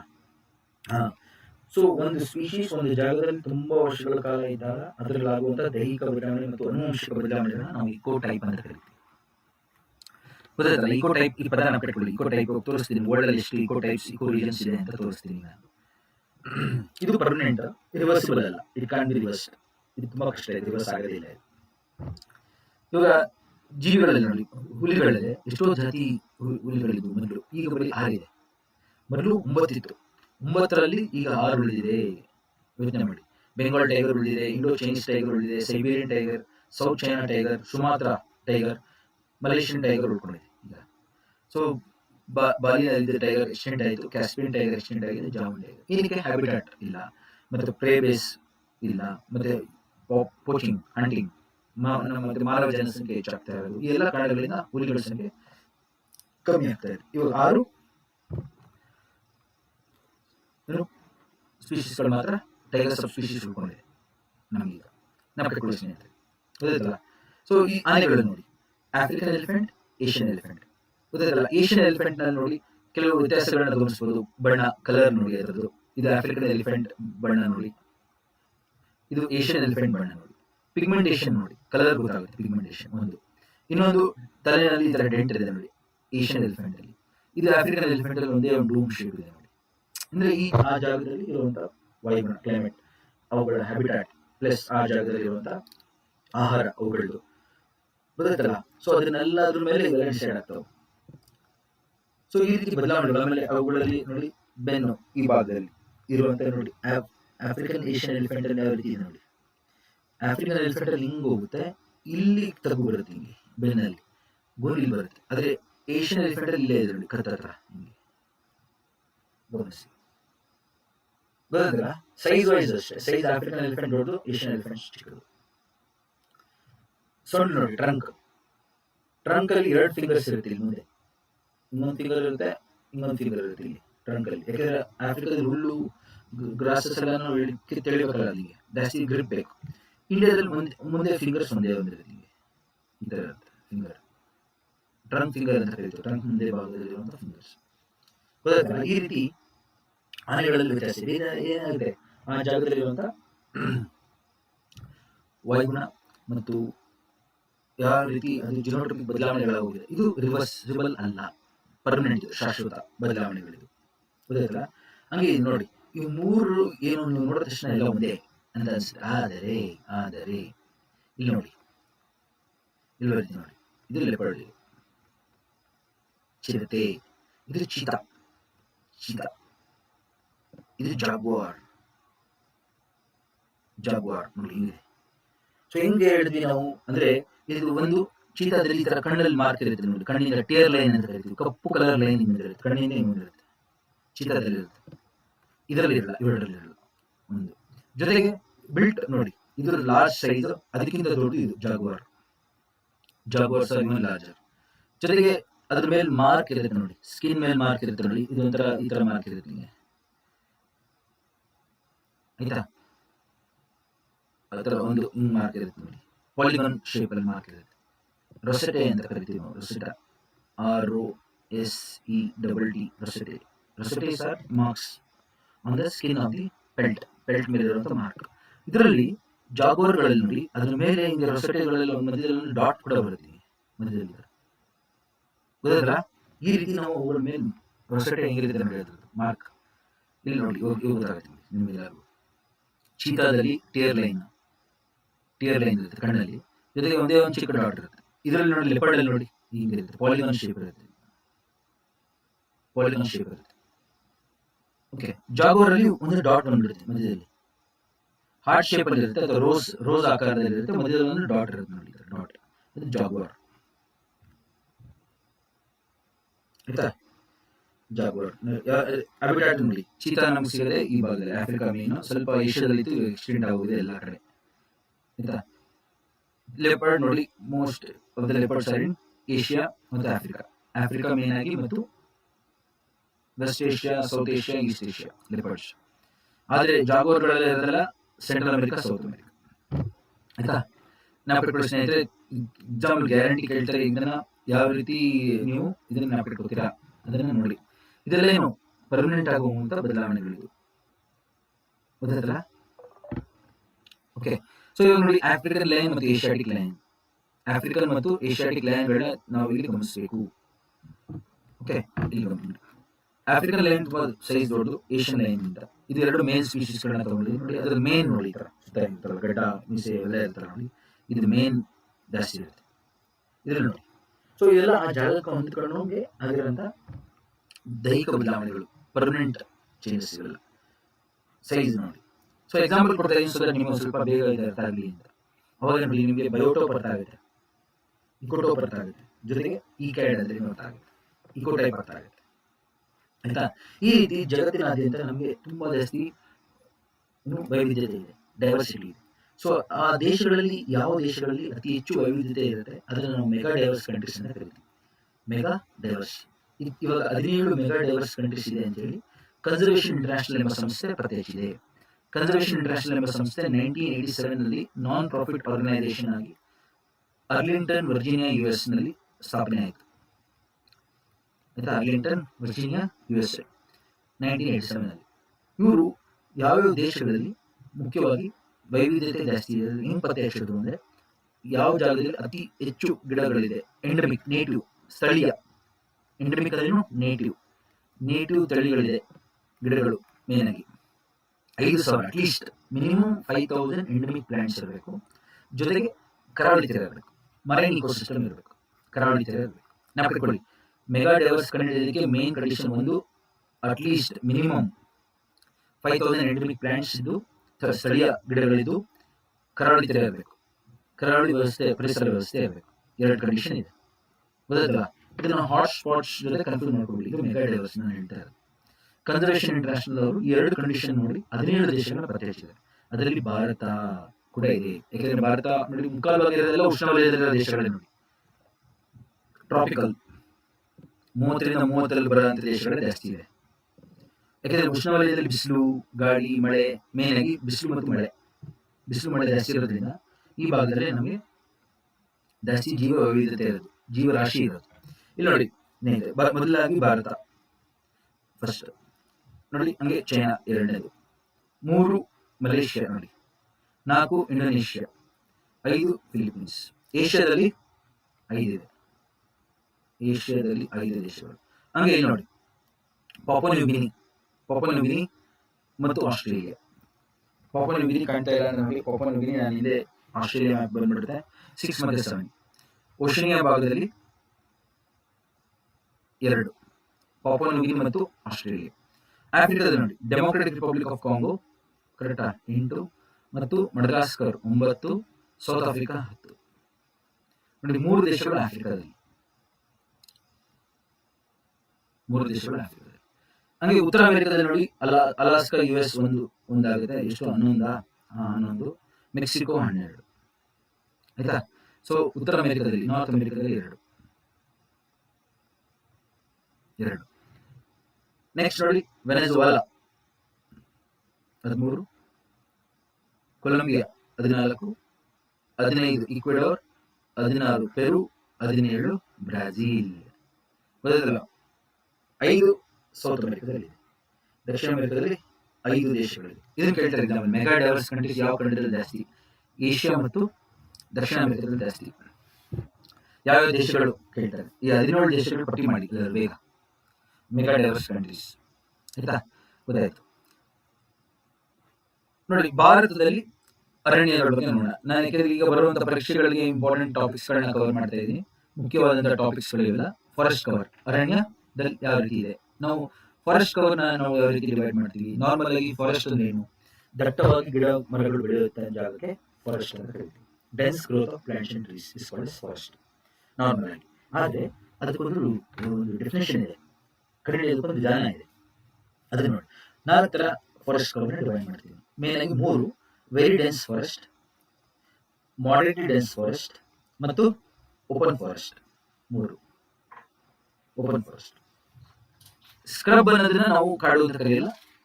ಓಕೆ, ಇದು ಮಾಮೂಲಿ ಕುರುಚಲು ಮರಗಳು ಪೊದೆಗಳು, ಅದನ್ನ ಸ್ಕ್ರಬ್ ಅಂತೀವಿ. ಇವಾಗ ನೋಡಿ ಯಾವ ರೀತಿ ಕರೀತೀವಿ ಅಂದ್ರೆ, ಫಾರೆಸ್ಟ್ ಕವರ್ನ ಡೆನ್ಸಿಟಿ ಆಧಾರದ ಮೇಲೆ ಕರೀತೀವಿ. ಅದನ್ನ ನಾವು ಕರೆಯೋದಕ್ಕೆ ಡೆನ್ಸಿಯೋಮೀಟರ್ ಯೂಸ್ ಮಾಡ್ತೀವಿ. ಡೆನ್ಸಿಯೋಮೀಟರ್ ಅಂತ ಒಂದು ಇನ್ಸ್ಟ್ರೂಮೆಂಟ್ ಇದೆ. ಇದು ಈ ರೀತಿ ಇರುತ್ತೆ ನೋಡಿ. ಒಂದು ಮಿರರ್ ಇರುತ್ತೆ ಇಲ್ಲಿ, ತಾವು ಗಮನಿಸಬಹುದು. ಈ ಮಿರರ್ನ ಮೇಲೆ ಮಾರ್ಕ್ ಇದೆ ನೋಡಿ, ಈ ತರ ಬಾಕ್ಸ್ ತರ ಮಾರ್ಕ್ ಇದೆ, ಡೆನ್ಸಿಯೋಮೀಟರ್. ಇದನ್ನ ನಾವು ಮರಗಳ ಕೆಳಗಡೆ ಎಲ್ಬೋ ಹೈಟ್, ಈ ಎಲ್ಬೋ ಹೈಟ್ಗೆ ನಾವು ಇಟ್ಕೋತೀವಿ. ಮರಗಳ ಕೆಳಗಡೆ ನಿಂತ್ಕೊಂಡು ಆ ಮರಗಳದ್ದು ಕ್ಯಾನೋಪಿ ಇರುತ್ತೆ ನೋಡಿ, ಮರಗಳು, ಅದ್ರ ಕ್ಯಾನೋಪಿ ಅದರ ಮೇಲೆ ಬೀಳುತ್ತೆ ಈ ತರ ನೋಡಿ, ಈ ತರ ಮಾರ್ಕ್. ಅವಾಗ ನಮ್ಗೆ ಎಷ್ಟು ಮಾರ್ಕ್, ಎಷ್ಟರಲ್ಲಿ ಈ ತರ ಮರಗಳಿದೆ ಅದನ್ನ ನಾವು ತಗೋತೀವಿ ಡೆನ್ಸಿಟಿ ಹೇಳೋದಕ್ಕೆ. ಇದು ಒಂದು ವಿಧಾನ, ಸೈಂಟಿಫಿಕ್ ವಿಧಾನ. ಡೆನ್ಸಿಯೋಮೀಟರ್ ಬಳಸಿ ನಾವು ಗಿಡಗಳ ಸಾಂದ್ರತೆ ಹೇಳಲಿಕ್ಕೆ ನಾವು ಉಪಯೋಗಿಸುವಂತ ಒಂದು ಇದು. ಸೊ ನಾವು ಇಟ್ಕೊಳ್ಳಿ. ಸೊ ಇದಕ್ಕೆ ಎಷ್ಟು ಗ್ರಿಡ್, ನೀವು ಪ್ರತಿಯೊಂದನ್ನು ಗ್ರಿಡ್ ಅಂತ ಕರಿತೀವಿ. ಆಯ್ತಾ, ಅದರಲ್ಲಿ ಎಷ್ಟರಲ್ಲಿ ಕವರ್ ಆಗಿದೆ ಅದನ್ನು ನೋಡ್ತೀವಿ ನಾವು. ಸೊ ಎಷ್ಟು ಆಕ್ಯುಪೈ ಆಗಿಲ್ಲ, ಇದೊಂದು ಆಕ್ಯುಪೈ ಆಗಿಲ್ಲ, ಇದು ಆಕ್ಯುಪೈ ಇಲ್ಲ, ಅದ್ರ ಎಷ್ಟು ಆಕ್ಯುಪೈ ಆಗಿಲ್ಲ ಅದನ್ನ ನಾವು ಮಲ್ಟಿಪ್ಲೈ ಮಾಡ್ತೀವಿ 1.04 ಇಂದ. ಅದನ್ನ 100 ಇಂದ ಮೈನಸ್ ಮಾಡ್ತೀವಿ. ಅವಾಗ ನಮಗೆ ಅದರದ್ದು ಇದು ಸಿಗುತ್ತೆ, ಡೆನ್ಸಿಟಿ ಸಿಗುತ್ತೆ. ಅಥವಾ ನಾವು ಸಿಂಪಲ್ ಆಗಿ ಹೇಳಬೇಕು ಅಂದ್ರೆ, ಸರ್ ನಾರ್ಮಲ್ ಆಗಿ ಹೇಳಿಸಿದ್ರೆ ಸೈಂಟಿಫಿಕ್ ಆಗಿ ಬೇಡ ನಮಗೆ. ನೋಡಿ, ಒಂದು ಮರ ಇದೆ, ಇದೊಂದು ಮರ ಇದೆ, ಅದರದ್ದು ಕ್ಯಾನೋಪಿ, ಇದು ಕ್ಯಾನೋಪಿ ಮೇಲ್ಭಾಗ. ಆಯ್ತಾ, ಕ್ಯಾನೋಪಿ ಇದು. ಬಿಸಿಲು ಬಿದ್ದಾಗ ನೋಡಿ, ಅದ್ರ ನೆರಳು ಭೂಮಿ ಮೇಲೆ ಬೀಳುತ್ತಲ್ಲ, ಭೂಮಿ ಮೇಲೆ ಎಷ್ಟು ಭಾಗದಲ್ಲಿ ಮರಳಿನ ನೆರಳಿರುತ್ತೆ ಅಂತ. Extent of earth surface covered by the canopy of the tree. ಅಂದ್ರೆ ಸೂರ್ಯನ ಕಿರಣಗಳು ಮರಗಳ ಮೇಲೆ ಬಿದ್ದಾಗ ಮರಳಿನ ನೆರಳು ಎಷ್ಟು ಭೂಮಿ ಮೇಲೆ ಬೀಳ್ತಾ ಇದೆ ಅಂತ. Extent of earth surface with the shadow of the tree. ಮರಳಿನ ನೆರಳು ಎಷ್ಟು ಪ್ರದೇಶದಲ್ಲಿ ಬೀಳ್ತಾ ಇದೆ. ಇವಾಗ ತುಂಬಾ ಮರಗಳು ಪಕ್ಕ ಇರುತ್ತೆ ಅನ್ಕೊಳ್ಳಿ, ಈ ತರ. ಅವಾಗ ಏನಾಗುತ್ತೆ, ತುಂಬಾ ಜಾಸ್ತಿ ನೆರಳು ಇರುತ್ತೆ. ಸೊ ಇದ್ರ ಮೇಲೆ ನಾವು very dense forest, moderately dense forest, open forest ಅಂತ 3 ಬಳಸ್ತೀವಿ. ಕ್ಯಾನೋಪಿ ಡೆನ್ಸಿಟಿ 70% ನಾವು ಕಟ್ಕೊಳ್ಳಿ. 70% ಜಾಸ್ತಿ ಇದೆ ವೆರಿ ಡೆನ್ಸ್. 70 ರಿಂದ 40, 70% ಇಂದ 40% ಕ್ಯಾನೋಪಿ ಡೆನ್ಸಿಟಿ ಇದೆ ಮಾಡರೇಟ್ಲಿ ಡೆನ್ಸ್. 40 ರಿಂದ 10% ಬಂದ್ರೆ 40 ರಿಂದ 10% ಅದನ್ನ ನಾವು we call it as open forest ಅಂತ ಕರಿತೀವಿ. ತುಂಬಾ ದಟ್ಟ ಕಾಡು, ಮಧ್ಯಂತರ ದಟ್ಟ ಕಾಡು ಮತ್ತು ಆಲ್ಮೋಸ್ಟ್ ದೂರ ಇರುವಂತ ಮರಗಳು, ಅದನ್ನ ಓಪನ್ ಫಾರೆಸ್ಟ್ ಅಂತೀವಿ. 10% ಗಿಂತ ಕಡಿಮೆ ಇರುತ್ತೆ ನೋಡಿ, ಅದನ್ನ ಸ್ಕ್ರಬ್ ಅಂತ ಕರಿತೀವಿ. ಇದು ಕಾಡು ಬರಲ್ಲ. Okay, scrub is non forest, less than 10% canopy density. ಸುಮ್ಮನೆ ಮರಗಳು ಇರುತ್ತಲ್ಲ, ಅದೆಲ್ಲ ಸ್ಕ್ರಬ್ ಅಂತ ಕರಿತೀವಿ, ಸ್ಕ್ರಬ್ ಜಂಗಲ್. ಓಕೆ, ನೆನಪಿಟ್ಕೊಳ್ಳಿ. ಸೊ ಭಾರತದಲ್ಲಿ ನೋಡಿ ವೆರಿ ಡೆನ್ಸ್ ಫಾರೆಸ್ಟ್ ನೋಡಿ, ದಟ್ಟವಾಗಿದೆ. ಅಲ್ಲಿ ಹೋದ್ರೆ ಈ ಮರಗಳ ಮಧ್ಯದಲ್ಲಿ ಹೊಟ್ಟೋದ್ರೆ ನೀವು ಬೆಳಿಗ್ಗೆ ಹೊತ್ತು 12 ಗಂಟೆ ಹಂಗೆ ನಿಮ್ಗೇನು ಫುಲ್ ಕತ್ಲೆ ಆಗೋಗುತ್ತೆ. ಅಂದ್ರೆ ಬಿಸಿಲು ಒಳಗೆ ಬರಲ್ಲ, ಅಷ್ಟು ದಟ್ಟವಾಗಿರುತ್ತೆ ಅದು. ಇದು 70% ಗಿಂತ ಜಾಸ್ತಿ ಇರುತ್ತೆ, ಮೋರ್ ದೆನ್ 70%. ಇದು ಮಾಡರೇಟ್ಲಿ ಡೆನ್ಸ್ 70% to 40%. ಇದು ಆಯ್ತಾ. ಇದಕ್ಕೆ ಬನ್ನಿ, ಓಪನ್ ಫಾರೆಸ್ಟ್ ಅಲ್ಲಿ ನೋಡಿ 40% ಇಂದ 10% ಇದೆ. ಇದು ಲೆಸ್ ದನ್ 10% ಇದೆ ನೋಡಿ ಕುರುಚಲು ಕಾಡು. ಓಕೆ, ಮುಳ್ಳಿನ ಗಿಡಗಳು ಪೊದೆಗಳೆಲ್ಲ ಇದೆ ಅಷ್ಟೇ. ಈ ರೀತಿ ಗೊತ್ತಾಯ್ತಲ್ಲ. ಸೊ ಭಾರತದಲ್ಲಿ ನೋಡಿ ವೆರಿ ಡೆನ್ಸ್ ಫಾರೆಸ್ಟ್ ಈಗ 3.04% ಅಷ್ಟೇ ಇರೋದು ವೆರಿ ಡೆನ್ಸ್ ಫಾರೆಸ್ಟ್ ಭಾರತದಲ್ಲಿ. ಮಾಡರೇಟ್ ಡೆನ್ಸ್ ಫಾರೆಸ್ಟ್ 9.33 ಇದೆ. 9.33% ಆಫ್ ಜಾಗ್ರಫಿಕಲ್ ಏರಿಯಾ. ಗೊತ್ತಾಯ್ತಲ್ಲ. ಓಪನ್ ಫಾರೆಸ್ಟ್ ಏನಿದೆ ಅದು 9.34 ಇದೆ. ಅಂದ್ರೆ ಓಪನ್ ಫಾರೆಸ್ಟ್ ಫಸ್ಟ್ ನಮ್ಮಲ್ಲಿ, ಆಮೇಲೆ ಇದು ನೋಡಿ ಎಲ್ಲ ಕಾಡು ದಟ್ಟ ಕಾಡಲ್ಲ. ಸೊ ಟೋಟಲ್ ಫಾರೆಸ್ಟ್ ನೋಡಿ 7,13,789 square kilometres area, square kilometres ನಲ್ಲಿದೆ. 21.71 ಬರುತ್ತೆ. ಇದನ್ನ ನಿಮ್ಮ ರಿಪೋರ್ಟಲ್ಲಿ ಕೊಟ್ಟಿರ್ತಾರೆ, ಬುಕ್ಕಲ್ಲಿ ಕೊಟ್ಟಿರ್ತಾರೆ. ಸೊ ಇದನ್ನೆಲ್ಲ ಪಬ್ಲಿಷ್ ಮಾಡಿದೆ ಯಾರು ಅಂತ ತೋರಿಸ್ತೀನಿ ನೋಡಿ. So how much is our forest cover? 21.71 ನಾಪಿಟ್ಕೊಳ್ಬೇಕು, 21.71. ಆದರೆ ನ್ಯಾಷನಲ್ ಫಾರೆಸ್ಟ್ ಪಾಲಿಸಿ, ರಾಷ್ಟ್ರೀಯ ಅರಣ್ಯ ನೀತಿ, ನ್ಯಾಷನಲ್ ಫಾರೆಸ್ಟ್ ಪಾಲಿಸಿ ಪ್ರಕಾರ 1988 ಪ್ರಕಾರ 33% ಇರಬೇಕು ನಮ್ದು ಫಾರೆಸ್ಟ್ ಕವರ್. ಇರಬೇಕು 33% ಇರಬೇಕು. ಅದು ನಮ್ಗೆ ಎಷ್ಟಿದೆ ಈಗ? 21% ಇದೆ. ಗೊತ್ತಾಯ್ತಲ್ವಾ? ಸೊ ಇವಾಗ ನೀವು ಹೇಳ್ಬೋದು, ಸರ್ ಅದಕ್ಕೆ ನಾವು 21% 33% ಮಾಡ್ಬೋದಾ? ಇಲ್ಲ, ಇವೆಲ್ಲದನ್ನು ಉಳಿಸ್ಕೊಂಡ್ರೆ ಸಾಕಾಗಿದೆ. ಯಾಕೆಂದ್ರೆ ನಮ್ಮ ಮಾನವ ಸಂಖ್ಯೆ, ಜನಸಂಖ್ಯೆ ಹೆಚ್ಚಾಗ್ತಾ ಇರೋದ್ರಿಂದ ಕಾಡು ನಾಶ ಆಗ್ತದೆ, ಕೈಗಾರಿಕೆಗಳಿಗೆ ನಾಶ ಆಗ್ತದೆ, ರಸ್ತೆಗಳಿಗೆ ನಾಶ ಆಗ್ತದೆ, ಕೃಷಿ ಭೂಮಿಗೆ ಹೆಚ್ಚಾಗ್ತದೆ, ಇದರಿಂದ ಅರಣ್ಯ ನಾಶ ಆಗುತ್ತೆ. ಸೊ ನಮ್ಮ ಆರ್ಥಿಕ ಅಭಿವೃದ್ಧಿ ತುಂಬಾ ವರ್ಷಗಳ ಕಾಲ ಸುಸ್ಥಿರವಾಗಿರ್ಬೇಕು ಅಂದ್ರೆ, ನಮ್ಮ ಎಕನಾಮಿಕ್ ಡೆವಲಪ್ಮೆಂಟ್ ತುಂಬಾ ವರ್ಷಗಳ ಕಾಲ ಸುಸ್ಥಿರವಾಗಿರ್ಬೇಕು, ಸಸ್ಟೈನಬಲ್ ಎಕನಾಮಿಕ್ ಡೆವಲಪ್ಮೆಂಟ್ ಆಗಬೇಕು ಅಂದ್ರೆ ಪರಿಸರ ಚೆನ್ನಾಗಿರ್ಬೇಕು. Healthy environment is healthy life and healthy economy. ನೆನಪಿಟ್ಕೊಳ್ಳಿ, ಒಳ್ಳೆ ಪರಿಸರ ಇದ್ರೆ ನಮ್ಮ ಆರೋಗ್ಯನೂ ಚೆನ್ನಾಗಿರುತ್ತೆ, ಹಾಗೆ ನಮ್ಮ ಆರ್ಥಿಕ ವ್ಯವಸ್ಥೆ ಕೂಡ ಚೆನ್ನಾಗಿರುತ್ತೆ. ಇದನ್ನ ನಮ್ಮ ಅಧಿಕಾರಿಗಳು ಗಮನದಲ್ಲಿಟ್ಕೊಳ್ಬೇಕು, ಜೊತೆಗೆ ನಮ್ಮ ರಾಜಕೀಯದವರು ಗಮನದಲ್ಲಿಟ್ಕೊಳ್ಬೇಕಾಗುತ್ತೆ. ಇದನ್ನ ಗಮನದಲ್ಲಿಟ್ಕೊಂಡು ಅವರು ಎಲ್ಲ ಯೋಜನೆಗಳನ್ನ ಮಾಡಿದ್ರೆ ಎಲ್ಲರಿಗೂ ಒಳ್ಳೆಯದು. ಗೊತ್ತಾಯ್ತಲ್ಲ? ಮುಂದಿನ ಪೀಳಿಗೆಗೆ ಕೂಡ ಅದು ಒಳ್ಳೆಯದಾಗುತ್ತೆ. ಇದನ್ನ ನೀವೆಲ್ಲ ನೆನಪಿಟ್ಕೊಳ್ಬೇಕು ಸ್ನೇಹಿತರೆ. ಕೇಳ್ತಾರೆ ಎಷ್ಟು ಪರ್ಸೆಂಟ್ ಇದೆ, ಜೊತೆಗೆ ಒಂದು ಪೈ ಚಾರ್ಟ್ ಮುಖಾಂತರ ಕೊಟ್ಟಿದ್ದೀನಿ. ಸೇಮ್ ನಾನು ಏನು ಹೇಳಿದೆ ಅದನ್ನೇ ಕೊಟ್ಟಿರೋದು, ಗಮನಿಸಿ ನೋಡಿ. ಫಾರೆಸ್ಟ್ ಸರ್ವೆ ಆಫ್ ಇಂಡಿಯಾ ಅಂತ ಇದೆ ಡೆಹ್ರಾಡೂನ್ ನಲ್ಲಿ. Forest survey of India Dehradun ನಲ್ಲಿ ಇರುವಂತಹ ಒಂದು ಸಂಸ್ಥೆ. ಇವರು ಸ್ಟೇಟ್ ಆಫ್ ಫಾರೆಸ್ಟ್ ರಿಪೋರ್ಟ್ ಅಂತ ಹೇಳಿ ರಿಪೋರ್ಟ್ 2 ವರ್ಷಕ್ಕೊಮ್ಮೆ, ಬೈನಿಯಲ್ ರಿಪೋರ್ಟ್ 2 ವರ್ಷಕ್ಕೊಮ್ಮೆ ರಿಪೋರ್ಟ್ ರಿಲೀಸ್ ಮಾಡ್ತಾರೆ. 1987 ಮಾಡ್ತಾ ಬಂದಿದ್ದಾರೆ. 2019 ಮತ್ತು 2021ಕ್ಕೆ 17ನೇ ರಿಪೋರ್ಟ್ ಕೂಡ ಬಂದಿದೆ. 17th report 2021. 2023 ಬರಬೇಕಾಗಿ ರಿಪೋರ್ಟ್ ಬಂದಿಲ್ಲ. ಸೊ ನಾನು 2021 ರಿಪೋರ್ಟ್ನ ನಾನು ಮತ್ತು 19 ರಿಪೋರ್ಟ್ನ ನಾನು ಡಿಸ್ಕಸ್ ಮಾಡ್ತಾ ಇದ್ದೀನಿ. ಎಕ್ಸಾಂಪಲ್ ಬರೋದು ಇದನ್ನೇ ನೆನಪಿಟ್ಕೊಳ್ಳಿ, ಆಯ್ತಾ? So forest cover are all those patches of forest which is declared as forest by the forest survey of India, or we have wildlife protection act ಇದೆ, ಇಂಡಿಯನ್ ಫಾರೆಸ್ಟ್ ಆಕ್ಟ್ ಇದೆ. ಆ Indian forest ಕಾಯ್ದೆನಲ್ಲಿ ಯಾವುದನ್ನ ನಾವು ಕಾಡು ಅಂತ declare ಮಾಡ್ತೀವಿ ಅದೆಲ್ಲ ಕಾಡು ಅಂತ ಬರುತ್ತೆ. ಆದ್ರೆ ನೋಡಿ, ಇವಾಗ ಹೇಳ್ತೀನಿ ನೋಡಿ, ಸೈಂಟಿಫಿಕ್ ಆಗಿ ಅರ್ಥ ಮಾಡ್ಕೊಳ್ಳೋಣ. ರೆಕಾರ್ಡೆಡ್ ಫಾರೆಸ್ಟ್ ಏರಿಯಾ ಅಂತ ಇದೆ, RFA. ರೆಕಾರ್ಡೆಡ್ ಫಾರೆಸ್ಟ್ ಏರಿಯಾ ಅಂದ್ರೆ ಯಾವ ಜಾಗದಲ್ಲಿ ನಮಗೆ ಕ್ಯಾನೋಪಿ ಡೆನ್ಸಿಟಿ 10% ಗಿಂತ ಜಾಸ್ತಿ, ಮೋರ್ ದನ್ 10%, ಇದು ಮೋರ್ ದನ್ 1 ಹೆಕ್ಟೇರ್ ಏರಿಯಾ ಇರುತ್ತಲ್ಲ, ಅದನ್ನ ನಾವು ಫಾರೆಸ್ಟ್ ಅಂತ ಕರಿತೀವಿ. Scientifically forest in the country ಅಂತ ಕರಿಬೇಕು ಅಂದ್ರೆ ಫಸ್ಟ್ ಕಂಡೀಷನ್ ಏನು ವಿಪರೀತ ಮೇಲ್ಗಡೆ ಫಾರೆಸ್ಟ್ ಅಂತ ಬಂದಾಗ, ಮೊದಲನೇ ರೆಕಾರ್ಡೆಡ್ ಫಾರೆಸ್ಟ್ ಏರಿಯಾ ಅಂತ ಬಂದಾಗ 10% ಕ್ಯಾನೋಪಿ ಡೆನ್ಸಿಟಿ ಇಂದ ಜಾಸ್ತಿ ಇರಬೇಕು. ಹೇಳಿದ್ದೀನಿ ಆಗಲಿ, ಗೊತ್ತಲ್ಲ? Open forest, very dense forest, moderate dense forest line more than 10% canopy density, ಮೊದಲನೇ ಕಂಡೀಷನ್. ಮೋರ್ ದನ್ 1 ಹೆಕ್ಟೇರ್ 1 ಹೆಕ್ಟೇರ್ಗಿಂತ ಜಾಸ್ತಿ ಇರಬೇಕು ಏರಿಯಾ. 1 ಹೆಕ್ಟೇರ್ಗಿಂತ ಜಾಸ್ತಿ ಇದು ಜಾಗ, ಕಾಡು. 10% ಕ್ಯಾನೋಪಿ ಡೆನ್ಸಿಟಿಗಿಂತ ಜಾಸ್ತಿ ಇದೆ, ನಾವು ಅದನ್ನ ಫಾರೆಸ್ಟ್ ಅಂತ ಕರಿತೀವಿ ಇಂಡಿಯಾದಲ್ಲಿ. ನೆನಪಿಟ್ಕೊಳ್ಳಿ, ಗ್ಯಾರಂಟಿ ಕ್ವಶನ್ ಇದು ಎಕ್ಸಾಮ್ ಅಲ್ಲಿ. ಇದನ್ನ ನಾವು ರೆಕಾರ್ಡೆಡ್ ಫಾರೆಸ್ಟ್ ಏರಿಯಾ ಅಂತ ಕರಿತೀವಿ, RFA. ಫಾರೆಸ್ಟ್ ಕವರ್ನ ರೆಕಾರ್ಡೆಡ್ ಫಾರೆಸ್ಟ್ ಏರಿಯಾ ಅದು scientifically recorded in the report ನಲ್ಲಿ ಅದು ಫಾರೆಸ್ಟ್ ಅಂತ ಹೇಳಿ ರೆಕಾರ್ಡ್ ಆಗಿರುತ್ತೆ. ಗೊತ್ತಾಗಲ್ಲ? ಸೊ ಫಾರೆಸ್ಟ್ ಅಂತ ಕರಿಬೇಕಾದ್ರೆ ಇಂಡಿಯಾದಲ್ಲಿ ಏನ್ condition? More than 1 hectare. Acre ಅಂತ ಕೊಟ್ಟಿರ್ತಾರೆ ಚಾಯ್ಸ್ ಅಲ್ಲಿ, ಬೇಕು ಅಂತ. ಹೆಕ್ಟೇರ್ ಇದು ಯೂನಿಟ್, ನೆನಪಿಟ್ಕೊಳ್ಳಿ. 1 ಹೆಕ್ಟೇರ್ಗಿಂತ ಜಾಸ್ತಿ ಇರಬೇಕು, 10% ಗಿಂತ ಜಾಸ್ತಿ ಕ್ಯಾನೋಪಿ ಡೆನ್ಸಿಟಿ ಇರಬೇಕು. ಆಯ್ತಾ, ಅದನ್ನ ಬಿಟ್ಕೊಳ್ಳಿ. ಇನ್ ಕೇಸ್ ನೀವು ಹೇಳ್ಬೋದು ಸರ್ ಆಯ್ತು ಇದಲ್ಲದೆ ರೆಕಾರ್ಡೆಡ್ ಫಾರೆಸ್ಟ್ ಏರಿಯಾ ಅಲ್ಲಿ ಇನ್ನೇನಾದ್ರು ಟರ್ಮ್ಸ್ ಇದೆ. ಎಸ್, ಟ್ರೀ ಕವರ್ ಅಂತ ಒಂದು ಬರುತ್ತೆ. Tree cover is all patches of trees less than 1 hectare. 1 hectare ಗಿಂತ ಕಡಿಮೆ ಪ್ರದೇಶದಲ್ಲಿರುವಂತಹ ಮರಗಳನ್ನ ನಾವು ಟ್ರೀ ಕವರ್ ಅಂತ ಕರಿತೀವಿ. ಸೊ ಇಂಡಿಯಾದಲ್ಲಿ ಏನಾಗ್ತಾ ಇದೆ, ಫಾರೆಸ್ಟ್ ಕವರ್ ಕಮ್ಮಿ ಆಗ್ತಾ ಇದೆ. ನಮ್ದು open forest, moderately dense forest, very dense forest ಎಲ್ಲ ಕಮ್ಮಿ ಆಗೋಗ್ತಾ ಇದೆ. ರಸ್ತೆಗಳು ಮಾಡ್ತಾ ಇರೋದು, ರೈಲ್ವೆ ಟ್ರ್ಯಾಕ್, ಬಿಲ್ಡಿಂಗ್ಸ್ ಕಟ್ತಾ ಇರೋದು, ರೆಸಾರ್ಟ್ ಮಾಡ್ತಾ ಇರೋದು, ಮೈನಿಂಗ್ ಮಾಡ್ತಾ ಇರೋದ್ರಿಂದ ಆಕ್ಚುಯಲ್ ಫಾರೆಸ್ಟ್ ಕಮ್ಮಿ ಹೋಗ್ತಿದೆ. ಗೌರ್ಮೆಂಟ್ ಏನ್ ಮಾಡ್ತಾ ಇದೆ, ಕಾಂಪಾ ಅಂತ ಕರಿತೀವಿ, ಕಾಂಪಲ್ಸರಿ ಫಾರೆಸ್ಟ್ರಿ. ಬೇರೆ ಕಡೆ ಅಷ್ಟೇ ಜಾಗದಲ್ಲಿ ಮರ ನೆಡ್ತೀವಿ, ಅಲ್ಲಿ ಕಾಡು ಹೋಯ್ತಲ್ವ ಇಲ್ಲಿ ಅಷ್ಟು ಮರ ನೆಡ್ತೀವಿ ಅಂತೇಳಿ ನಮ್ಗೆ ಹೇಳ್ತಾರೆ. ಈ ರೀತಿ ಮಾಡಿ ಮಾಡಿ ಏನಾಗ್ತದೆ, ಆಕ್ಚುಯಲ್ ಫಾರೆಸ್ಟ್ ಕಮ್ಮಿ ಹೋಗ್ತದೆ, ಟ್ರೀ ಕವರ್ ಹೆಚ್ಚಾಗ್ತದೆ. ಸೊ ಲೆಸ್ ದೆನ್ 1 hectare ಏರಿಯಾದಲ್ಲಿ ಏನ್ ಮರಗಳು ಬೆಳೀತಾ ಇರ್ತದೆ, ಮರಗಳು ಹಾಕಿರ್ತಾರಲ್ಲ, ಅದನ್ನ ನಾವು ಟ್ರೀ ಕವರ್ ಅಂತ ಕರಿತೀವಿ. ಗೊತ್ತಾಯ್ತಲ್ವಾ? ಸೊ ಟೋಟಲ್ ಫಾರೆಸ್ಟ್ 21.67 ಬಂದ್ಬಿಟ್ಟಿದೆ ಈಗ.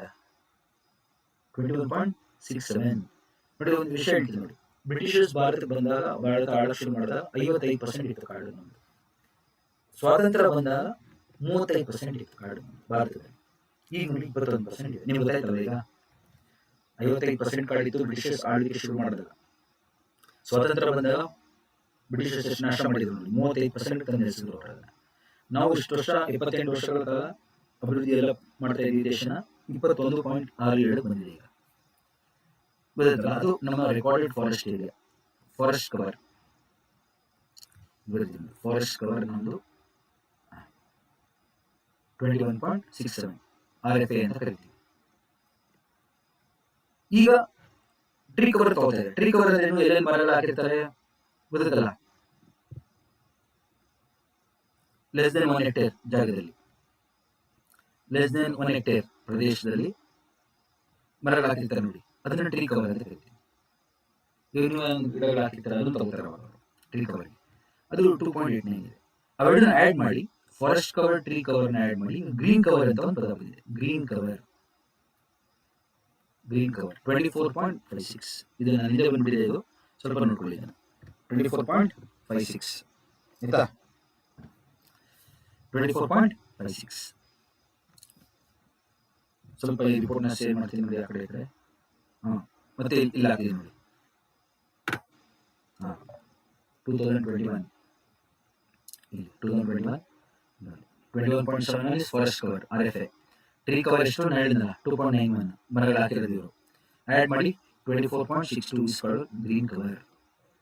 ಎಕ್ಸಾಮ್ ಅಲ್ಲಿ ಇದನ್ನ ಕೇಳ್ತಾರೆ, ಗ್ರೀನ್ ಕವರ್ ಅಂದ್ರೆ ಏನು ಆಯ್ತಾ, ನೆನಪಿಟ್ಕೊಳ್ಳಿ, ಗ್ರೀನ್ ಕವರ್. ಸೊ ಯಾವ ರಾಜ್ಯದಲ್ಲಿ ಗ್ರೀನ್ ಕವರ್ ಅಥವಾ ಓವರ್ ಆಲ್ ಫಾರೆಸ್ಟ್ ಹೆಚ್ಚಾಗಿದೆ ನೋಡಿ, ಆಂಧ್ರ ಪ್ರದೇಶದಲ್ಲಿ ಹೆಚ್ಚಾಗಿದೆ, ತೆಲಂಗಾಣದಲ್ಲಿ ಹೆಚ್ಚಾಗಿದೆ, ಒಡಿಸ್ಸಾದಲ್ಲಿ ಹೆಚ್ಚಾಗಿದೆ, ಕರ್ನಾಟಕದಲ್ಲಿ ಹೆಚ್ಚಾಗಿದೆ, ಜಾರ್ಖಂಡಲ್ಲಿ ಹೆಚ್ಚಾಗಿದೆ. ಕಳೆದ 19 ರಿಪೋರ್ಟ್ ಕಂಪೇರ್ ಮಾಡಿದ್ರೆ ಕರೆಕ್ಟಾ, 2019 ರಿಪೋರ್ಟ್ ಇಂದ 2021 2 ವರ್ಷದಲ್ಲಿ ಎಷ್ಟು ಹೆಚ್ಚಾಗಿದೆ. ಆಂಧ್ರ ಪ್ರದೇಶ, ತೆಲಂಗಾಣ, ಒಡಿಸ್ಸಾ. ಎಷ್ಟು ರಾಜ್ಯಗಳು ಕಮ್ಮಿ ಆಗಿದೆ ನೋಡಿ, ಅರುಣಾಚಲ್ ಪ್ರದೇಶ್, ಮಣಿಪುರ್, ನಾಗಾಲ್ಯಾಂಡ್, ಮಿಜೋರಾಂ, ಮೇಘಾಲಯ. ಯಾಕೆ? ತುಂಬಾ ಜಾಸ್ತಿ ಡ್ಯಾಮ್ಗಳನ್ನ ಕಟ್ತಾ ಇದೀವಿ, ಅಥವಾ ರೋಡ್ಗಳನ್ನ ಮಾಡ್ತಾ ಇದೀವಿ, ರೈಲ್ವೆ ಪ್ರಾಜೆಕ್ಟ್ಗಳನ್ನ ಮಾಡ್ತಾ ಇದೀವಿ. ಅಸಲು ಎಲ್ಲ ಕಡೆನೂ ಕಮ್ಮಿ ಹೋಗ್ತಾ ಇದೆ ನೋಡಿ, ಡ್ಯಾಮ್ ಕಟ್ಟೋದ್ರಿಂದ ಮೇನ್ ಆಗಿ ಕಾಡು ನಾಶ ಆಗ್ತಾ ಇದೆ, ಅರ್ಬನೈಸ್ ಆಗ್ತಾ ಇದೆ ಈ ರಾಜ್ಯಗಳು. ಓಕೆ, ನಗರಗಳಲ್ಲಿ, ಮಹಾನಗರಗಳಲ್ಲಿ ಡೆಲ್ಲಿ ನೋಡಿ ಅತಿ ಹೆಚ್ಚು ಕಾಡಿರೋದು, 194 ಸ್ಕ್ವೇರ್ ಕಿಲೋಮೀಟರ್ ಅಷ್ಟು ಕಾಡಿದೆ.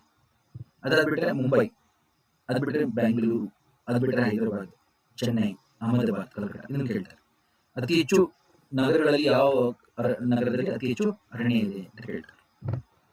ಓಕೆ, ಬೆಂಗಳೂರಲ್ಲಿ ನೋಡಿ ಕಮ್ಮಿ ಆಗಿದೆ, 2019ರಿಂದ 21ಕ್ಕೆ -5% ಕಮ್ಮಿ ಆಗಿದೆ. ಡೆಲ್ಲಿನಲ್ಲಿ ಜಾಸ್ತಿ ಮರಗಳು ಹಾಕಿದ್ದಾರೆ, 11% ಜಾಸ್ತಿ ಆಗಿದೆ ಡೆಲ್ಲಿನಲ್ಲಿ. 2019 ಕಂಪೇರ್ ಮಾಡಿದಾಗ 2021ರಲ್ಲಿ ಮರಗಳ ಸಂಖ್ಯೆ ಜಾಸ್ತಿ ಆಗಿದೆ ಡೆಲ್ಲಿನಲ್ಲಿ, ಮುಂಬೈನಲ್ಲೂ. ಬೆಂಗಳೂರಿನಲ್ಲಿ ಕಮ್ಮಿ ಆಗಿದೆ ನೋಡಿ. ಅಹಮದಾಬಾದ್ನಲ್ಲಿ ಜಾಸ್ತಿ ಕಮ್ಮಿ ಆಗಿದೆ ನೋಡಿ, 48% ಕಮ್ಮಿ ಹೋಗಿದೆ. ಕಲ್ಕತ್ತಾ ನೋಡಿ ಕಮ್ಮಿ ಆಗಿದೆ. ಈ ರೀತಿ ಅರಣ್ಯ ಬಗ್ಗೆ ಎಷ್ಟೊಂದು ಕ್ವಶನ್ಗಳು ಬರ್ತಾವೆ ನಿಮಗೆ. ನೋಡಿ, ಕರ್ನಾಟಕ ಮಾತ್ರ ತೋರಿಸಿ ನೋಡಿ.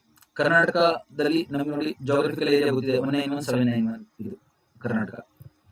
ಜೊತೆಗೆ ಟೋಟಲ್ ಫಾರೆಸ್ಟ್ ಕವರ್ ಕರ್ನಾಟಕದಲ್ಲಿ 38,730 ಚದರ ಕಿಲೋಮೀಟರ್. 730 ಚದರ ಕಿಲೋಮೀಟರ್. 20.19 ಎಷ್ಟು ಪರ್ಸೆಂಟೇಜ್ ಕರ್ನಾಟಕದಲ್ಲಿ ಫಾರೆಸ್ಟ್ ಕವರ್? 20.19. ಓವರ್ ಆಲ್ ಕರ್ನಾಟಕದಲ್ಲಿ 2019 ಕಂಪೇರ್ ಮಾಡಿದಾಗ ಪ್ಲಸ್ 155 ಅಂದರೆ ಅಷ್ಟು ಹೆಚ್ಚಾಗಿದೆ ಕಾಡು. 155 ಸ್ಕ್ವೇರ್ ಕಿಲೋಮೀಟರ್ ಹೆಚ್ಚಾಗಿದೆ ಕಾಡು. ಓಕೆ, ನಮ್ಮ ಕೊಡಿ. ಸೊ ಈ ರೀತಿ ರಿಪೋರ್ಟ್ಗಳನ್ನ ಕೇಳ್ತಾರೆ ಎಕ್ಸಾಮಲ್ಲಿ. ಕರ್ನಾಟಕ ಮಾತ್ರ ತೋರಿಸಿದ್ದೀನಿ ನಾನು. 20.19 ನಮ್ಮದು.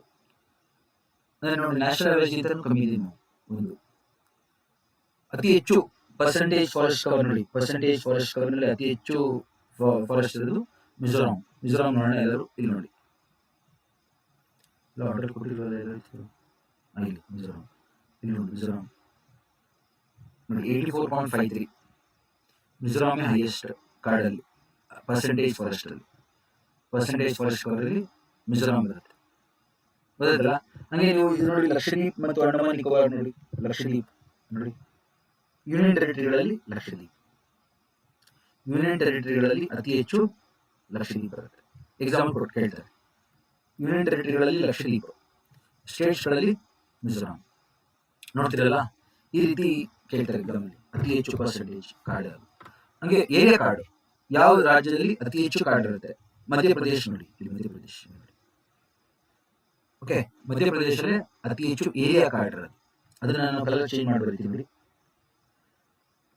ಗ್ರೀನ್ ಅಲ್ಲಿ ಬರೀತೀನಿ ನೋಡಿ. ಇದು ಮಧ್ಯಪ್ರದೇಶದಲ್ಲಿ ಅತಿ ಹೆಚ್ಚು ಏರಿಯಾ ಕಾಡು ಇರೋದು ಮಧ್ಯಪ್ರದೇಶ. ಹಂಗೆ ಯೂನಿಯನ್ ಟೆರಿಟರಿಗಳಲ್ಲಿ ನೋಡಿ, ಯೂನಿಯನ್ ಟೆರಿಟರಿ ಅತಿ ಹೆಚ್ಚು ಕಾಡು ಇರೋದು ದಾದರ್ ನಾಗರ್ ಹವೇಲಿ ಮತ್ತು ನ್ಯೂ ಡಮನ್ ಅಲ್ಲಿ. ಓಕೆ, ಸಾರಿ, ಅಂಡಮಾನ್ ನಿಕೋಬಾರ್ ನೋಡಿ. ನಾನು ಸ್ವಲ್ಪ ನಂಬರ್ ನೋಡೋಕೆ ಆಗ್ತಾ ಇಲ್ಲ.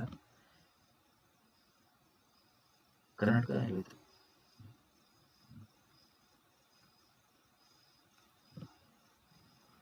ಆಯ್ತಾ? ಅಂಡಮಾನ್ ನಿಕೋಬಾರ್ ಏರಿಯಾದಲ್ಲಿ ಅಂಡಮಾನ್ ನಿಕೋಬಾರ್ ಮತ್ತು ಮಧ್ಯಪ್ರದೇಶ ಈ ರೀತಿ ಕೇಳ್ತಾರೆ ಸ್ನೇಹಿತರೆ. ಆಯ್ತಾ? ನೀವು ಇಷ್ಟ ಪಡ್ಕೊಂಡ್ರೆ ಸಾಕು. ನೋಡಿ, ಫಾರೆಸ್ಟ್ ಕವರ್ ಮೆಗಾ ಸಿಟೀಸ್ ಅಂತ ಹೇಳಿ ನೋಡಿ. ನಾನು ಡೆಲ್ಲಿ ಅತಿ ಹೆಚ್ಚು ದಟ್ಟ ಅರಣ್ಯ ಇರುವಂತ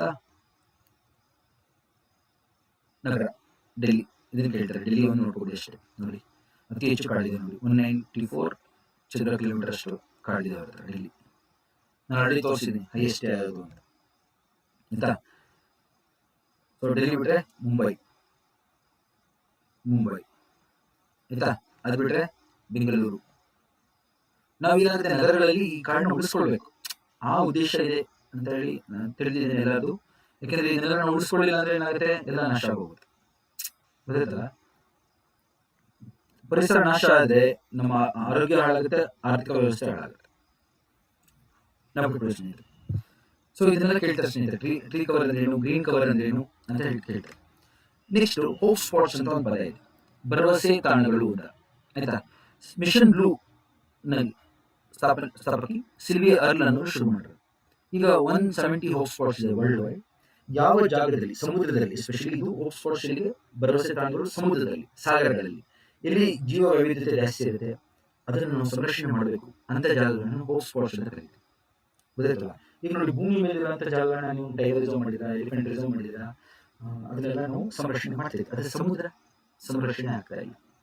ಅದನ್ನ ಸಂರಕ್ಷಣೆ ಮಾಡಬೇಕು ಅನ್ನೋದು ಹೋಪ್ ಸ್ಪಾಟ್ ಅವರ ಉದ್ದೇಶ. ಗೊತ್ತಾಯ್ತಲ್ಲ? ಭಾರತದಲ್ಲಿ ಅಂಡಮಾನ್ ನಿಕೋಬಾರ್ ಮತ್ತು ಲಕ್ಷದ್ವೀಪ್ನ ಹೋಪ್ ಸ್ಪಾಟ್ಸ್ಗಳು ಅಂತ ಹೇಳಿ ಕರೆದಿದ್ದಾರೆ.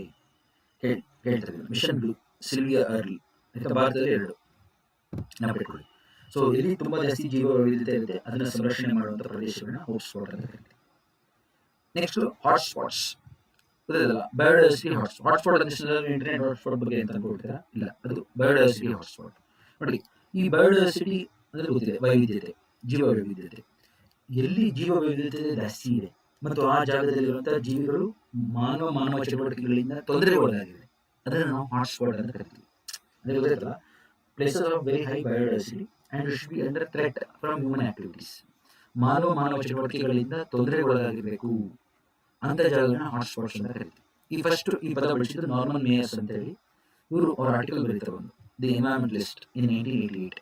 2 ಆರ್ಟಿಕಲ್ ಬರೀತಾರೆ, ಒಂದು 1988 ಅನ್ನೊಂದು, ಇನ್ನೊಂದು 1990 ಒಂದು. ಓಕೆ, ಅವಾಗ ಫೇಮಸ್ ಆಗ್ತಾರೆ ಈ ವರ್ಲ್ಡ್ ಅಲ್ಲಿ. ಸೊ ಅವರು ಒಂದು ಕ್ರೈಟೀರಿಯಾ ಕೊಟ್ಟಿದ್ದಾರೆ, 2 ಮೇನ್ ಕಂಡೀಷನ್ಸ್ ಕೊಟ್ಟಿದ್ದಾರೆ.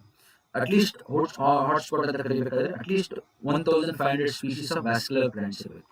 As endemic. ಆ ಜಾಗದಲ್ಲಿ ಸ್ಥಳೀಯವಾಗಿ 1500 ಗಿಡಗಳು ಮರಗಳು ಇರಬೇಕು. ವ್ಯಾಸ್ಕ್ಯುಲರ್ ಪ್ಲಾಂಟ್ಸ್ ಎಸ್ಪೆಷಲಿ ಟಿಶ್ಯೂಸ್ ಇರೋಂಥದ್ದು, ಜೈಲಮ್ ಫ್ಲೂಯಮ್ ಟಿಶ್ಯೂ ಅಂತ ಗಿಡಗಳು ಇರಬೇಕು. ಪ್ಲಸ್ ಅದರಲ್ಲಿ 70% ಅಷ್ಟು ಪ್ರಾಥಮಿಕ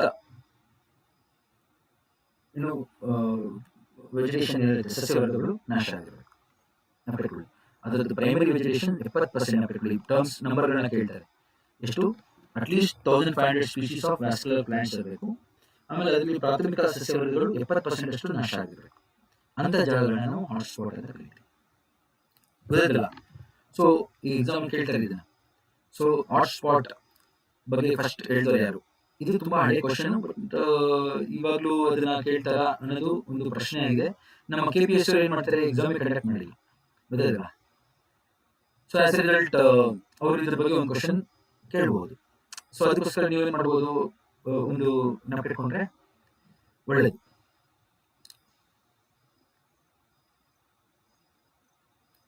ಆಯ್ತಾ ಸ್ನೇಹಿತರೆ, ಇವಾಗ ನಾನು ಅದ್ರ ಬಗ್ಗೆ ಒಂದು ವರ್ಲ್ಡ್ ಮ್ಯಾಪ್ ಕೂಡ ಕೊಡ್ತೀನಿ ನನಗೆ. ಇದನ್ನ ಕಂಡಿದ್ದವರು ಯಾರು ಅಂತ ಕೇಳ್ತಾರೆ. ಹಾಟ್ಸ್ಪಾಟ್ಸ್ ಗಳನ್ನ ಐಡೆಂಟಿಫೈ ಮಾಡಿದ ಯಾರು? Conservation international. ಕನ್ಸರ್ವೇಷನ್ ನಾಗಲೇ ಹೇಳಿದೆ, ಕನ್ಸರ್ವೇಷನ್ ಇಂಟರ್ನ್ಯಾಷನಲ್ ಎಂಬ ಸಂಸ್ಥೆ. ಇಂಟರ್ನ್ಯಾಷನಲ್ ಈ ಸಂಸ್ಥೆನೆ ಹಾಟ್ಸ್ಪಾಟ್ಸ್ ಗಳನ್ನ ಗುರುತು ತಿಳಿಯೋದು. ಆಯ್ತಾ? ಸೊ ಇವಾಗ ಇವರು ಎಷ್ಟು ಐಡೆಂಟಿಫೈ ಮಾಡಿದ್ದಾರೆ? 36. ಈಗ ಆಸ್ ಆಫ್ 2024. ಈ ಕ್ಲಾಸ್ ಯಾವಾಗ ಮಾಡ್ತಾ ಇರೋದು? 2024 ನಲ್ಲಿ. ಯಾಕಂದ್ರೆ ಮುಂದಕ್ಕೆ ಹೋಗ್ತಾ ಹೋಗ್ತಾ ಚೇಂಜ್ ಆಗುತ್ತೆ. ಆಮೇಲೆ ಯೂಟ್ಯೂಬ್ ಅಲ್ಲಿ ನೋಡಿದವರು ಸರ್ ತಪ್ಪ ಹೇಳಿದ್ದಾರೆ ಅನ್ಕೊಳ್ತಾರೆ.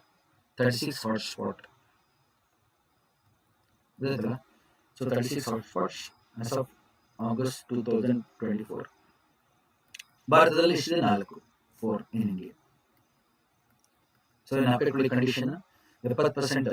ಎಕ್ಸಾಮ್ ಏನ್ ಮಾಡ್ತಾರೆ, ಬೇಕು ಅಂತ 75 ಅಂತ ಕೊಟ್ಬಿಡ್ತಾರೆ, ನಿಮ್ ಕನ್ಫ್ಯೂಸ್ ಮಾಡಿಸ್ಲಿ ಅಂತ. 70% ಪ್ರಾಥಮಿಕ ಸಸ್ಯವರ್ಗ ನಾಶ ಆಗಿರಬೇಕು. 1500 ಸಸ್ಯವರ್ಗಗಳು ಇರಬೇಕು ಆ ಜಾಗದಲ್ಲಿ, ವ್ಯಾಸ್ಕ್ಯುಲರ್ ಪ್ಲಾಂಟ್ಸ್ ಮೇನ್ ಆಗಿ. ನೋಡಿ ಎಲ್ಲ ಹಾಟ್ಸ್ಪಾಟ್ಸ್ ಗಳನ್ನ ಮ್ಯಾಪ್ ಅಲ್ಲಿ ಕೊಟ್ಟಿದ್ದೀನಿ ನಾನು. 36 ಹಾಟ್ಸ್ಪಾಟ್ಸ್ ಗಳಿದೆ ನೋಡಿ. ಭಾರತದಲ್ಲಿ ನೋಡಿ ಹಿಮಾಲಯ, ನಾನು ಸ್ವಲ್ಪ ಮಾರ್ಕ್ ಮಾಡ್ತಿದ್ದೀನಿ, ರೆಡ್ ಅಲ್ಲಿ ಮಾರ್ಕ್ ಮಾಡ್ತಾ ಇದ್ದೀನಿ.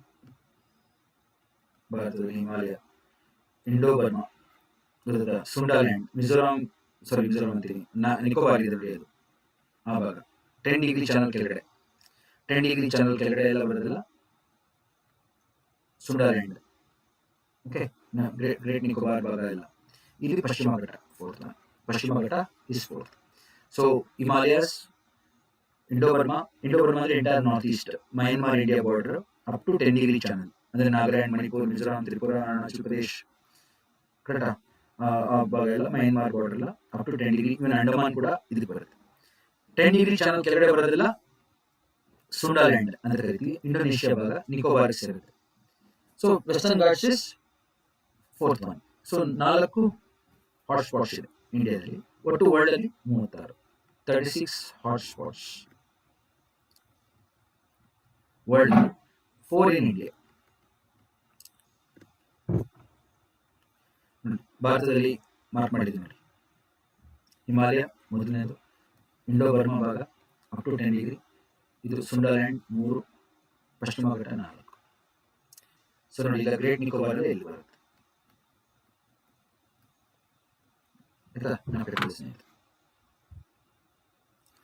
ನೋಡಿ. ಬಯೋಟೋಪ್ ಅಂತ ಆಗ್ಲೇ ಒಂದು ಇಕೋಟೋಪ್ ಅಂತ ಒಂದು ಪದ ಯೂಸ್ ಮಾಡಿದೆ. ಇಕೋಟೋಪ್ ಅಂದ್ರೆ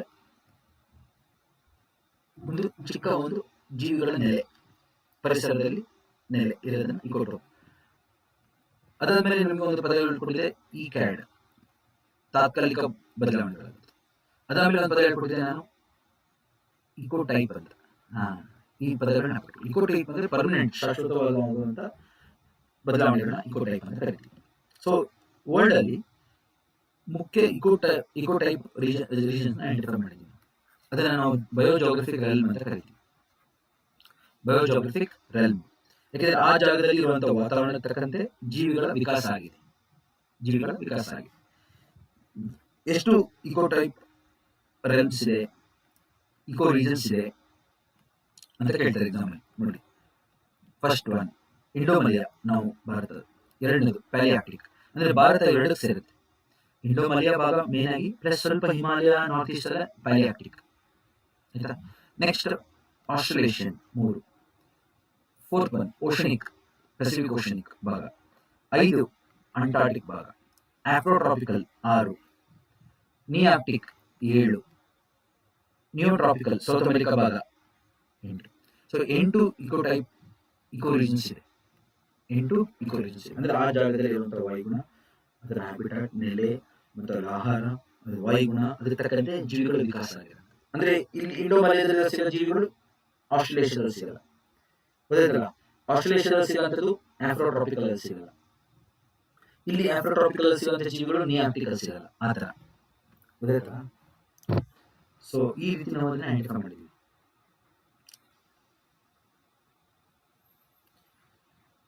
ನೆಕ್ಸ್ಟ್ ಪರಿಸರ ಅನುಕ್ರಮ, ಎಕಾಲಜಿಕಲ್ ಸಕ್ಸೆಷನ್. ಸ್ನೇಹಿತರೆ, ಎಷ್ಟೋ ವರ್ಷಗಳ ಕಾಲದಿಂದ ಒಂದು ಜಾಗದಲ್ಲಿ ಯಾವ ರೀತಿ ಸಸ್ಯವರ್ಗಗಳು ಬದಲಾಗುತ್ತೆ, ಕಾಲಕ್ರಮೇಣ ಒಂದು ಪರಿಸರ ವ್ಯವಸ್ಥೆ ಬದಲಾಗ್ತಾ ಹೋಗುತ್ತೆ, ಅದನ್ನು ನಾವು ಎಕಾಲಜಿಕಲ್ ಸಕ್ಸೆಷನ್ ಅಂತ ಕರಿತೀವಿ.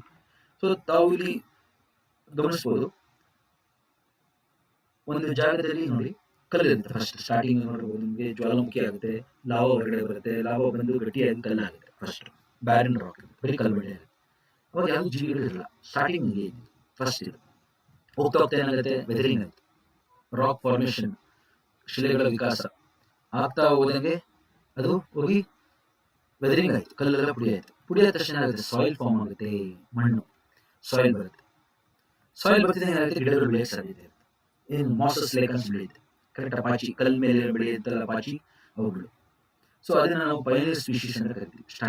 ಸ್ಟಾರ್ಟಿಂಗ್ ಬೆಳೀತಾವಲ್ಲ ಗಿಡಗಳು, ಪಾಚಿ ಆಗಿರ್ಬೋದು, ಕಲ್ಲಿನ ಮೇಲೆ ಹೂವು ಬೆಳೀತೀವಿ, ಅದು ಮಾಸಸ್ ಮತ್ತು ಲೈಕನ್ಸ್, ಅವುಗಳನ್ನ ನಾವು ಪೈನಿಯರ್ ಸ್ಪೀಶೀಸ್ ಅಂತ ಕರಿತೀವಿ. ಈ ಕಾರಣದಲ್ಲಿ ಪದಗಳು ಕೊಟ್ಟಿದ್ದಾರೆ. ಮುಂಚೂಣಿ ಸಮುದಾಯ ಅಥವಾ ಪ್ರವರ್ತಕ ಸಮುದಾಯ, ಪೈನಿಯರ್ ಕಮ್ಯುನಿಟಿ, ಆಯ್ತಾ. ಅದಾದ್ಮೇಲೆ ಹೋಗ್ತಾ ಹೋಗ್ತಾ ಹೋಗ್ತಾ ಏನಾಗುತ್ತೆ ನೋಡಿ, ಅದು ಹೋಗ್ತಾ ಚಿಕ್ಕ ಚಿಕ್ಕ ಗಿಡಗಳು ಬೆಳೆಯುತ್ತೆ, ಹುಲ್ಲು ಬೆಳೆಯುತ್ತೆ. ಹುಲ್ಲು ಹೋಗ್ತಾ ಹೋಗ್ತಾ ಹೋಗ್ತಾ ದೊಡ್ಡ ಗಿಡ ಆಗುತ್ತೆ, ಹರ್ಬ್ಸ್ ಆಗುತ್ತೆ, ಗ್ರಾಸಸ್ ಆಗುತ್ತೆ, ಅವೆಲ್ಲ ದೊಡ್ಡದಾಗ್ತಾ ನೋಡಿ ಮರಗಳಾಗುತ್ತೆ.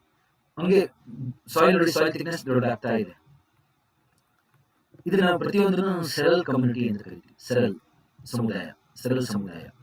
ಓಕೆ, ಆ ಸೆರಲ್ ಸಮುದಾಯದಲ್ಲಿ ಇರುವಂತಹ ಜೀವಿಗಳನ್ನ ಸೆರಿ ಅಂತ ಪದ ಬಳಸ್ತೀವಿ. ಸೆರಿ ಎಕ್ಸಾಂಪಲ್ ಕೇಳ್ತಾರೆ, ಒಳ್ಳೆ ಸೆರಿ ಅಂತ, SERE ನೆನಪಿಟ್ಕೊಳ್ಳಿ ಎಲ್ಲರೂ. ಒಂದು ಸೆರಲ್ ಸಮುದಾಯದಲ್ಲಿ ಕಂಡುಬರುವಂತಹ ಜೀವಿಗಳು ಸೆರಿ ಅಂದರೆ. ಓಕೆ, ಸೊ ಗ್ಯಾರಂಟಿ ಇದರ ಮೇಲೆ ಒಂದು ಕ್ವಶನ್ ಇರುತ್ತೆ, ಎಕ್ಸಾಮ್ ಅಲ್ಲಿ ಹೇಳಿದ್ದೀನಿ ನಾನು. ಓಕೆ, ಸೊ ಒಳ್ಳೆ ಸೆರಿ ಅಂತ ಕೇಳ್ತಾರೆ.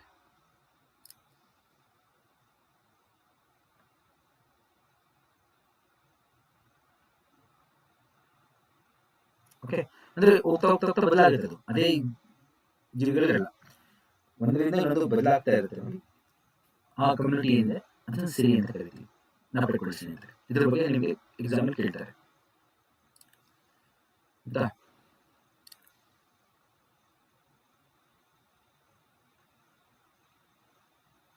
ನೆಕ್ಸ್ಟ್ ಹೋಗ್ತಾ ಹೋಗ್ತಾ ನೋಡಿ ಕ್ಲೈಮ್ಯಾಕ್ಸ್. ಓಕೆ ಆಗುತ್ತೆ, ಇಲ್ಲಿ ನೋಡಿ ಇನ್ನೊಂದು ನೋಡಿ ಪದಗಳು ಕೊಟ್ಟಿದೆ ನೋಡಿ. ಪರಾಕಾಷ್ಠತೆಯಿಂದ ಅಂತಿಮ ಸಮುದಾಯ ಅಂತ ಕರಿತೀವಿ. ಓಕೆ, ಫಸ್ಟ್ ಏನಾಗುತ್ತೆ, ಒಂದು ಕಲ್ಲು ಹೋಗ್ತಾ ಹೋಗ್ತಾ ಹೋಗ್ತಾ ಪುಡಿ ಆಗಕ್ಕೆ ಶುರು ಆಗುತ್ತೆ. ಅವಾಗ ಪಾಚಿಗಳು, ಕಲ್ಲು ಬೆಳೆಯುತ್ತೆ, ಆಮೇಲೆ ಮಣ್ಣಾಗುತ್ತೆ. ಮಣ್ಣು ಬರ್ತಿದ್ದಂಗೆ ಗಿಡಗಳು ಬೆಳೆಯಕ್ಕೆ ಶುರು ಆಗುತ್ತೆ. ಹುಲ್ಲು ಪೊದೆಗಳೆಲ್ಲ ಆಗ್ತಾ ಹೋಗ್ತಾ ಮರಗಳಾಗುತ್ತೆ. ಮರಗಳು ಬರ್ತಾ ಹೋಗ್ತಾ ದೊಡ್ಡ ಮರಗಳಾಗುತ್ತೆ. ಸೊ ಕ್ಲೈಮ್ಯಾಕ್ಸ್ ಬರ್ತಾ ಹೋದಂಗೆ, ಅಂತಿಮ ಸಮುದಾಯ ಬರ್ತಾ ಹೋದಂಗೆ ಏನಾಗುತ್ತೆ, ಆ ಮರಗಳು ತುಂಬಾ ದೊಡ್ಡದಾಗಿರುತ್ತೆ. ಜೊತೆಗೆ ಎಷ್ಟೋ ವರ್ಷಗಳ ಕಾಲದಿಂದ ಆಗಿರುವಂತಹ ವಿಕಾಸ ಆಗಿರುವಂತಹ ಜೀವಿಗಳು. ಓಕೆ, ಪ್ರತಿಯೊಂದನ್ನು ಸೆರಲ್ ಕಮ್ಯುನಿಟಿ ಅಂತ ಕರಿತೀವಿ. ಅಲ್ಲಿರುವಂತಹ ಜೀವಿಗಳನ್ನ ನಾವು ಸೆರಿ ಅಂತ ಕರಿತೀವಿ. ಗೊತ್ತಾಗಿದೆ ಯಾರು? ಗೊತ್ತಾಗಿಲ್ಲ. ಇದು ಪ್ರಾಥಮಿಕ ಅಂದ್ರೆ ಪ್ರೈಮರಿ ಅನುಕ್ರಮ, ಪ್ರೈಮರಿ ಸಕ್ಸೆಷನ್. ಇದೇನಾಗುತ್ತೆ, ಒಂದ್ಸರಿ ಕಾಡಿಗೆ ಈಚಾಗುತ್ತೆ ಅನ್ಕೊಳ್ಳಿ, ಕಾಡಿಗೆ ಬೆಂಕಿ ಬೀಳುತ್ತೆ, ಸಿಡಿಲು ಗುಡುಗು ಹೊಡೆದಾಗ ಅವಾಗ ಏನಾಗುತ್ತೆ, ಇಡೀ ಕಾಡು ನಾಶ ಆಗುತ್ತೆ. ಅವಾಗ ನಾಶ ಆದ್ಮೇಲೆ ಏನಾಗುತ್ತೆ, ಫುಲ್ ಮತ್ತೆ ಅದೆಲ್ಲ ಮರಗಳು ಸುಟ್ಟು ಬೂದಿಯಾಗಿ ಭಸ್ಮ ಆಗಿ, ಮತ್ತೆ ಬೂದಿ ಇರೋದ್ರಿಂದ ಮತ್ತೆ ಇನ್ನೊಂದ್ಸರಿ ಗಿಡಗಳು ಬೆಳೆಯಕ್ಕೆ ಶುರುವಾಗುತ್ತೆ. ಅವಾಗ ದ್ವಿತೀಯ ಅನುಕ್ರಮ ಶುರುವಾಗುತ್ತೆ. ಮತ್ತೆ ಅವೆಲ್ಲ ಬೆಳೆಯುತ್ತೆ, ಪಾಚಿ, ಕಲ್ಲು, ಗ್ರಾಸಸ್ ಅವೆಲ್ಲ, ಅದು ಮತ್ತೆ ಬಂದಿದೆ. ಗೊತ್ತಿಲ್ಲ ಫಸ್ಟ್, ಆಮೇಲೆ ಹೋಗ್ತಾ ಹೋಗ್ತಾ ಇಂಟರ್ಮೀಡಿಯೇಟ್, ಆಮೇಲೆ ಕೊನೆಗೆ ಕ್ಲೈಮ್ಯಾಕ್ಸ್. ಇದರಲ್ಲೂ ಅಷ್ಟೇ, ಇವೆರಡು ಪ್ರತಿಯೊಂದನ್ನು ಸೆರಲ್ ಕಮ್ಯುನಿಟಿ ಅಂತ ಕರೀತೀವಿ. ಪ್ರತಿಯೊಂದನ್ನು ಅಂದ್ರೆ ಯಾವ ರೀತಿ ಒಂದು ಸಮುದಾಯ ಬದಲಾಗಿ ಇನ್ನೊಂದು ಸಮುದಾಯಕ್ಕಾಗುತ್ತೆ, ಅದನ್ನು ನಾವು ಸೆರಲ್ ಕಮ್ಯುನಿಟಿ. ಇವುಗಳನ್ನ ಗಿಡಗಳನ್ನ ನಾವು ಸೆರಿ ಅಂತ ಕರಿತೀವಿ. the vegetation found in a particular cell community which changes into next is ಸರಿ ಆಯ್ತಾ. ಇದು ನಾನು ದ್ವಿತೀಯ ಅನುಕ್ರಮ ಅಂತ ಕರಿತೀನಿ. ಸ್ನೇಹಿತರೆ, ಎಕಾಲಜಿಕಲ್ ಸಕ್ಸೆಷನ್ ತುಂಬಾ ಇಂಪಾರ್ಟೆಂಟ್ ಇದೆ. ಇದು ಮೇನ್ಸ್ ಅಲ್ಲಿ ಕೇಳ್ತಾರೆ, ನಾನು ಅವಾಗ ಹೇಳ್ಕೊಡ್ತೀನಿ. ಬಟ್ ಸದ್ಯಕ್ಕೆ ಎಕ್ಸಾಮ್ಗೆ ಈ ಪದ ಬೇಕಾಗಿದೆ ನನಗೆ ಅಷ್ಟೇ, ಸರಿ. ಸೊ ಇಂಪಾರ್ಟೆಂಟ್ ಕ್ವಶನ್ಸ್ಗಳು ಇದರಿಂದ ಬರುತ್ತೆ ಅಂತ ಹೇಳ್ತಾ ಇದ್ದೀನಿ. ಸೊ ದಯವಿಟ್ಟು ಇದನ್ನ ನೋಡಿ ನೆನಪಿಟ್ಕೊಳ್ಳಿ, ಗೊತ್ತಲ್ಲ. ಸೊ ನೋಡಿ, ಅರ್ತ್ ಸರ್ಫೇಸ್ ನಲ್ಲಿ ಭೂಮಿ ಮತ್ತು ನೀರು ಅಂತ ಹೇಳಿ ಡಿವೈಡ್ ಮಾಡಬಹುದು. ಸ್ವಲ್ಪ ಬೇಗ ಇದನ್ನು ತೋರಿಸ್ತಾ ಇದ್ದೀನಿ. ಖಂಡಗಳು ಮತ್ತು ನೀರು, ಭೂಮಿ ಮತ್ತು ನೀರು. ಅದರಲ್ಲಿ ನೀರಲ್ಲಿ ಫ್ರೆಶ್ ವಾಟರ್, ಸಲೈನ್ ವಾಟರ್, ಇವುಗಳೆಲ್ಲ ತೋರಿಸಿದ್ದೀನಿ ನೋಡಿ. Glaciers, aquifer, lakes, rivers, soil moisture, water vapour, clouds with in life. ಇದರ ಬಗ್ಗೆ ನೆಕ್ಸ್ಟ್ ಕ್ಲಾಸಲ್ಲಿ ಡಿಸ್ಕಸ್ ಮಾಡೋಣ. ಇದು ಜಾಗ್ರಫಿ ಇದು. ಓಕೆ, ಇಲ್ಲಿ ನೋಡಿ. ಸೊ ನೀರು ಬಂದಿದ್ದೀನಿ ನಾನು. ನೀರಲ್ಲಿ ಮುಖ್ಯವಾಗಿ ನೀರಲ್ಲಿ ವಾಸ ಮಾಡುವಂಥ ಜೀವಿಗಳು ತೋರಿಸ್ತಾ ಇದ್ದೀನಿ ನಾನು, ಆಕ್ವಾಟಿಕ್. ಸೊ ಕ್ವಿಕ್ ಆಗಿ ರಿವೈಸ್.